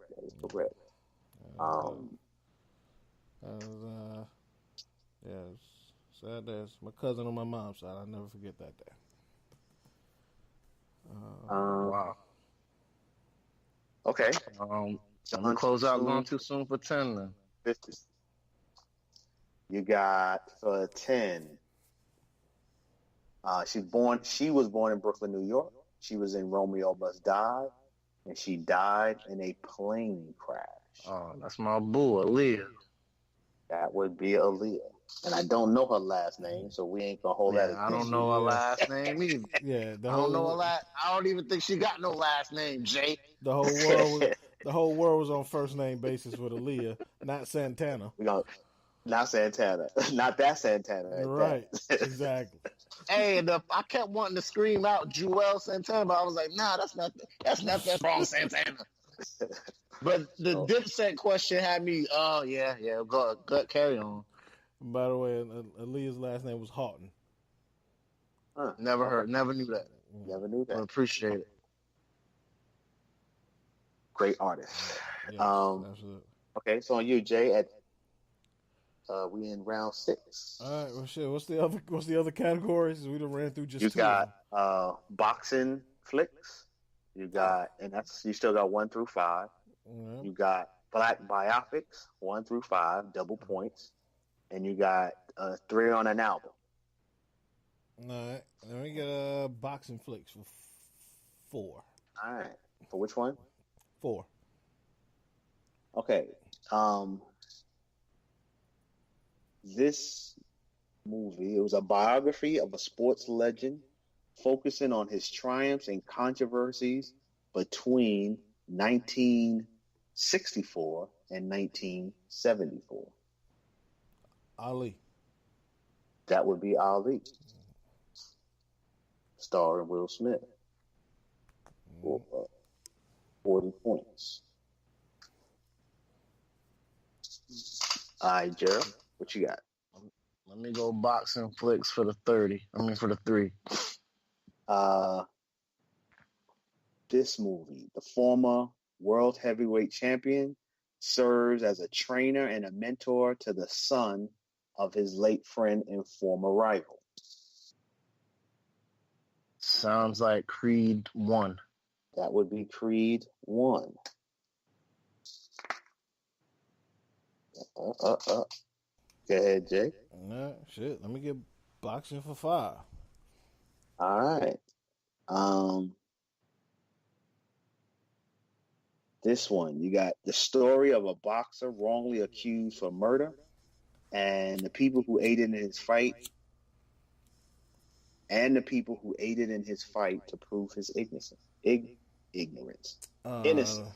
The Hurricane. That would be the Hurricane for 50. Yeah, this was an easy. Y'all making points in this one right here. I ain't mad at y'all.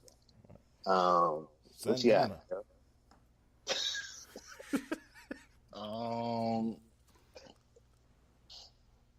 Me a boxing for 20.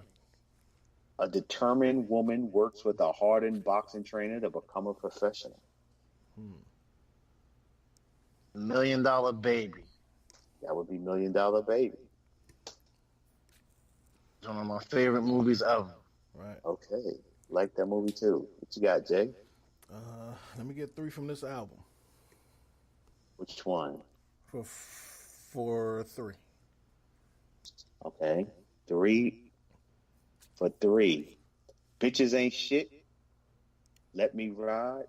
The day the niggas took over. The Chronic. That would be The Chronic.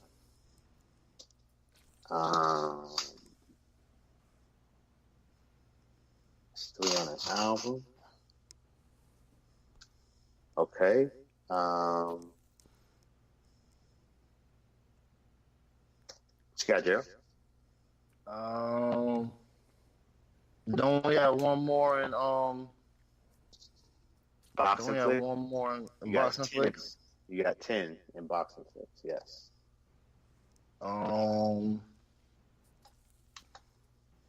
Let me get 3. Nah, let me get. What's left? What's the other what's the category still open? Yep, you got. Okay, so you got boxing flicks. You got 10. You got black biopics, which is a double point category. 1, 20, 40, 50. And you got 3 on an album. 10, 20, 40, 50. Let me try this black biopics for 30. Let's see what this category is all about. Okay, let's drop down to black biopics. So this one, right? I'm giving you the actors who played in this movie, and you got to tell me what the movie is. So this is about somebody, right? That's what this whole category is. These are about movies about somebody. Okay. This movie black somebody. Starred, yes, a black somebody. Black biopics, correct. So this movie starred Don Cheadle and Ewan McGregor.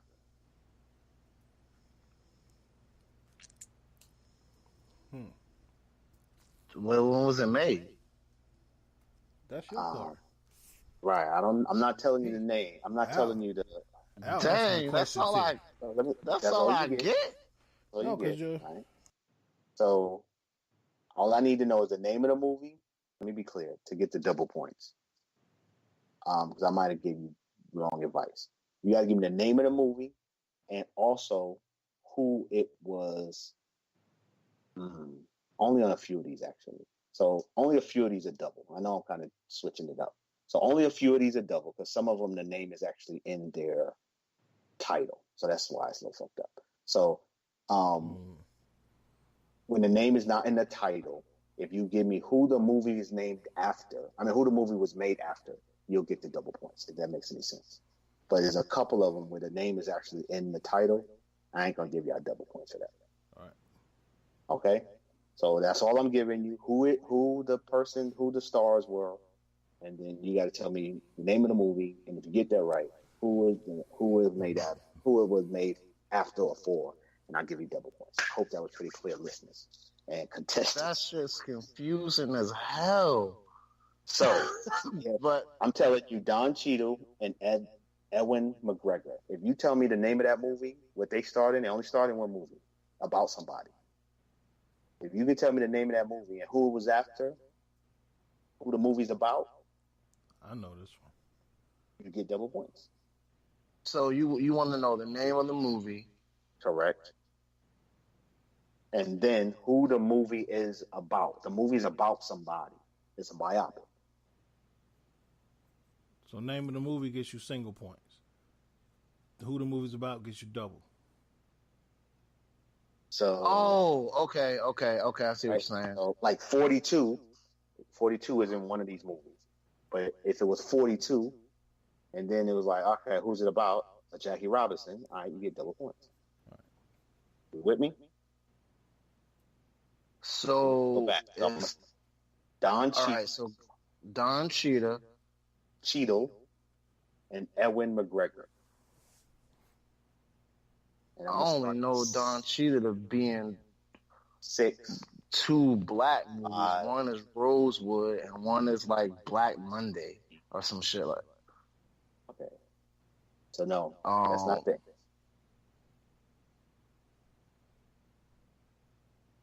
That was your final answer, right? I mean, were you thinking out loud? Or either way, I need an answer. Either way, time is gone. Right. Jay, you know the answer? Is it Miles? It's Miles. Correct. Yeah. Miles Ahead is actually the full Miles Ahead. Okay. Miles Davis is the Miles name. Davis. Yeah. All right. So, this might not be this category might not come back again, but still, we go into it. I like this category. I don't know what was so confusing about it. But okay, what you got, Jay? Let me get 3 songs from this album for 4. Okay. I got Speed Law, Do It Now, and Umi Says. What?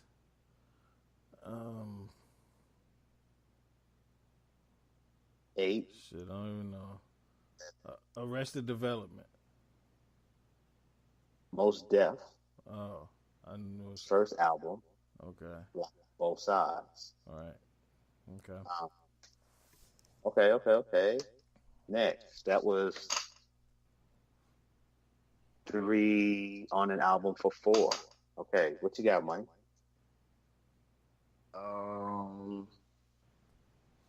3 on the album for 5. For 5. Can I Get a Witness? Louder Than a Bomb. Countdown to Armageddon.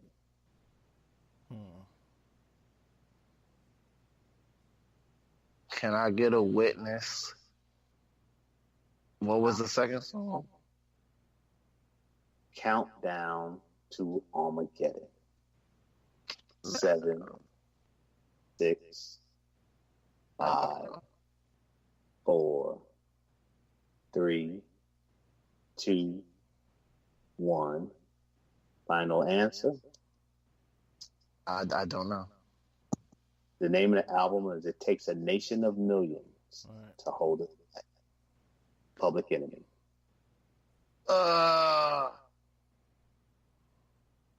Takes a nation of millions to hold black folk back.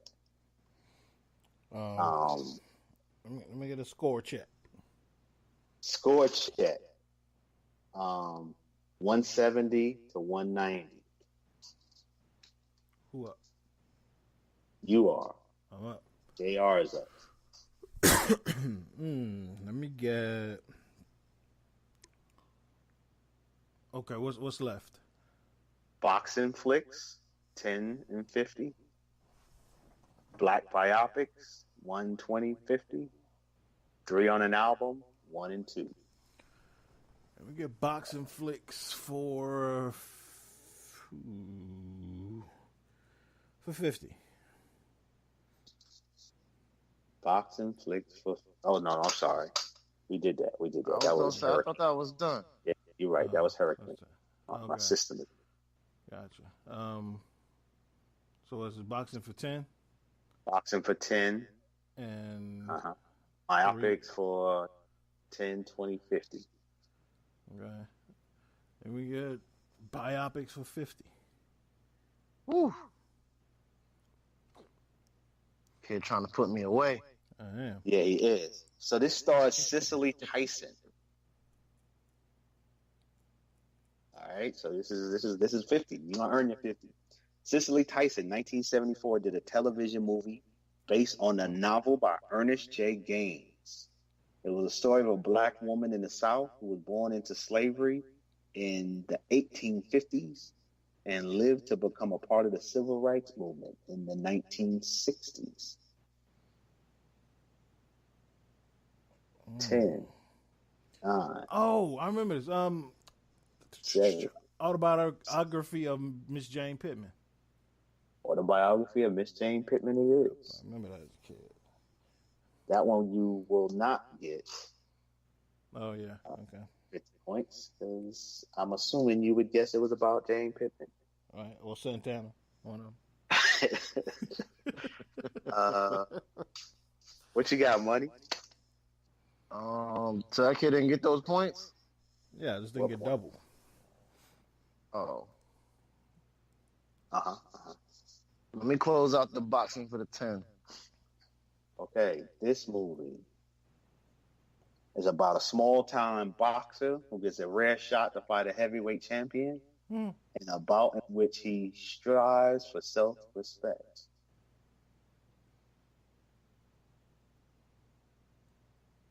10. Rocky? Yes, I was like, do I have to count? Nah, I was like, it can't be Rocky. Like, I'm counting all indignant. Like, you know what? 10. 8. I'm sick of my teeth. Like, is he making me count? Oh, man. Hurry up and say Rocky so I can go to bed. Stop playing. Right. So, okay, what you got? We got black biopics. I got 1 and 2 still available. And 4. All right, I got 1, 2, and 4 still available. And then name that, and then 3 on the album, 1 and 2. Get 3 on the album for 2. All right. For 2, it would be It's Like That, Lockbox, and Hard Times.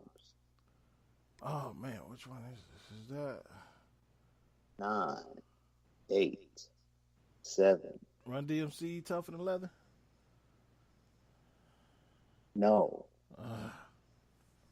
That is Run DMC's Run DMC album. Shit. I should have just said Run DMC. Yeah, it could have been fine. I was about to say correct, and then you went Tougher Than Leather. I'm like, okay. So, yeah. That is their first album, 1984, and that's the name of the album, Run DMC. Yeah. Okay. The Sucker MC was on that song, on that album. Okay, what you got, money? Black biopics for 20. All right. This starred Denzel Washington, Russell Crowe, and Idris Elba was in it as well. What? 9. Denzel Washington, Russell Crowe. Pursuit of Happiness. No, sir. No, you're not pursuing any happiness tonight. That was American Gangster. Oh man, damn, money. What? Bumpy Johnson. Not Bumpy Johnson, but Frank Lucas. Yeah, Frank Lucas. Fuck, yo. I'm tripping. It's a Pursuit of Happiness. I was like, what? Well, none of them cats in there. It's like, this Denzel was the Pursuit of Happiness. No, Smith. That was Will Smith. Oh, that was Will Smith. Oh shit. Remember his son was in it with him, Jaden Smith. Right. That's funny. Like Denzel's son, John David Washington, was in it with him. He had a beard and everything. And everything. That was before he was on Playmakers. Whew. Oh, man, that's funny. I would have bet money. I would have bet money that was Denzel Washington too. Yes, Denzel Washington. That's one I've seen that movie 10 times. True that. I'll give y'all. We got one more question. Y'all each get one more question. So, Black Biopic has 1 and 3 left, and then 3 on the album has 1 left. So it's odd number. So I just give y'all 1 apiece. All right. And what I'm up by 50. We ain't gonna point it out, but let's just say 130. So just keep talking. Okay. Ain't nobody talking about this. No, I'm just trying to see if there's any way you can catch me. So in that case, let me just pad my stats. Let me get 3 on the album for 10. All right. Kill You, The Way I Am, and Remember Me. Oh, that's Eminem, and that is from the Marshall Mathers LP. Marshall Mathers. That is Listened to correct. that the other day. Yeah. That is correct. Money. You got Black Biopics for 10 or Black Biopics for 30? Black Biopics for 30, man. I'm gonna try to get as close as I can. I ain't mad at you. You got Chadwick Boseman, Dan Aykroyd, and Viola Davis. Oh shit! Chadwick Boseman. Them niggas playing in a biopic, man. They was in the movie together. Wow. Oh, I know what this is. Shit. I don't know. Panther. Shit. Black Panther. He was in that, but it wasn't a biopic. He stayed in a was biopic, Get man. On Up. Yeah, the James Brown. Get On Up. Who? The James Brown movie. Oh yeah, I forgot he was in James Brown. Right. He was in. That's the first shit I really ever seen him in. Could have been James Brown, Jackie Robinson, Thurgood Marshall, Black Panther, T'Challa. This dude has been that dude. And the last one was about Ray Charles, the Ray movie. But oh yeah, he damn sure was in Robinson. 42 rather. Mm-hmm. Jamie Foxx was in Ray, wasn't he? Yeah. Jamie Foxx did Ray. That was the final answer. The final one. Oh, okay. Wow. Nah. That is. If I would have got my Santana points, I would have ended up winning because that broke my momentum. Oh, that's what it was. And it did shit right after that. Like you got boat raced after that, son. That was a pivotal question. Yeah, I went into Warriors mode and flipped that switch. You sound like James Harden now, though. A lot of cheating going on with the refs. Oh man. Well, Al, you hosted. What you got for me?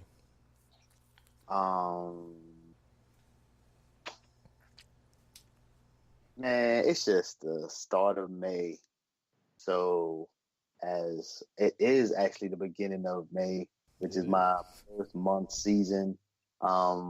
Looking forward to all of the celebrations from my son graduating to my birthday to going to South Africa to just all of that being a good month and just everybody have a good week.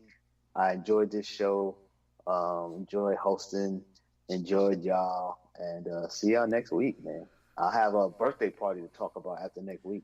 Yeah, no doubt. All right. Oh, Money, what you got for me?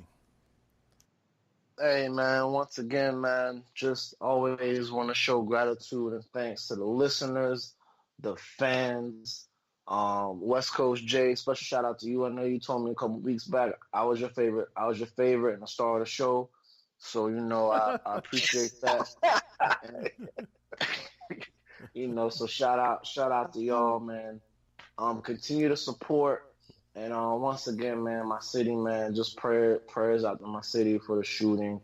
They have arrested the guy. I guess he's a 22-year-old student. So thoughts and prayers out to the victims and anyone hurt and affected by that, man. Put the guns down, man. Y'all, some of these people crazy, yo. But I just wanted to, end on that. Give a shout out to the listeners and also show my city some love, man. No doubt. Absolutely. And shout out again to John Singleton. He was the first director I know to touch on school shootings. So shout out to him. But yeah, man. Again, man, Al, man, congrats. Your son's graduating college. That's huge, man. So, by all accounts, he wants to be a teacher. Mm-hmm.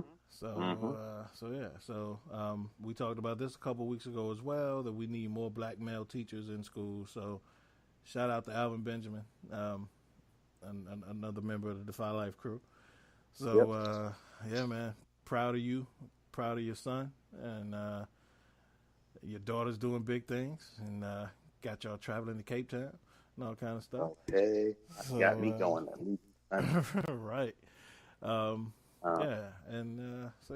Big ups. And then also we actually gained a Patreon while we were on the show. So we will shout out next week. Yeah. So just got the email. So y'all keep supporting, and we appreciate it. But that's all I got, man. Shout out to Yosh, shout out to Pooh, shout out to the rest of the Defy Life Network fam. We're gonna keep getting it. We'll talk to y'all folks next week. Al, safe travels. And until then, I'll be here next week. I ain't traveling yet. Don't get rid of me. Oh, week after that. Okay, my bad. Yeah, that's right. Yeah, because Yo's trying to bombard your city next week. That's right. Okay. Cool. All right. Well, we'll talk to y'all next week, man. This has been episode 105 of the Defy Life podcast. Until then, Defy Life. Defy Life. Defy Life.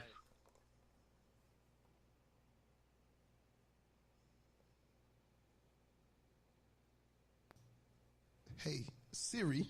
Hey, how may I help you? Play the Relationship Status Podcast. Playing the Relationship Status Podcast. I would ask him, like, what are you doing? Where are you going with this? What are you trying? And he really didn't have, like, a real answer. Okay. So I didn't feel like we were going to be compatible later on down the line. I think that goes back to something I've often heard and think myself, that men date women thinking they're never going to change, and women date men thinking that they are, thinking that they can change them. Relationship Status. New episode every Monday at 12 noon on Defy Life Network.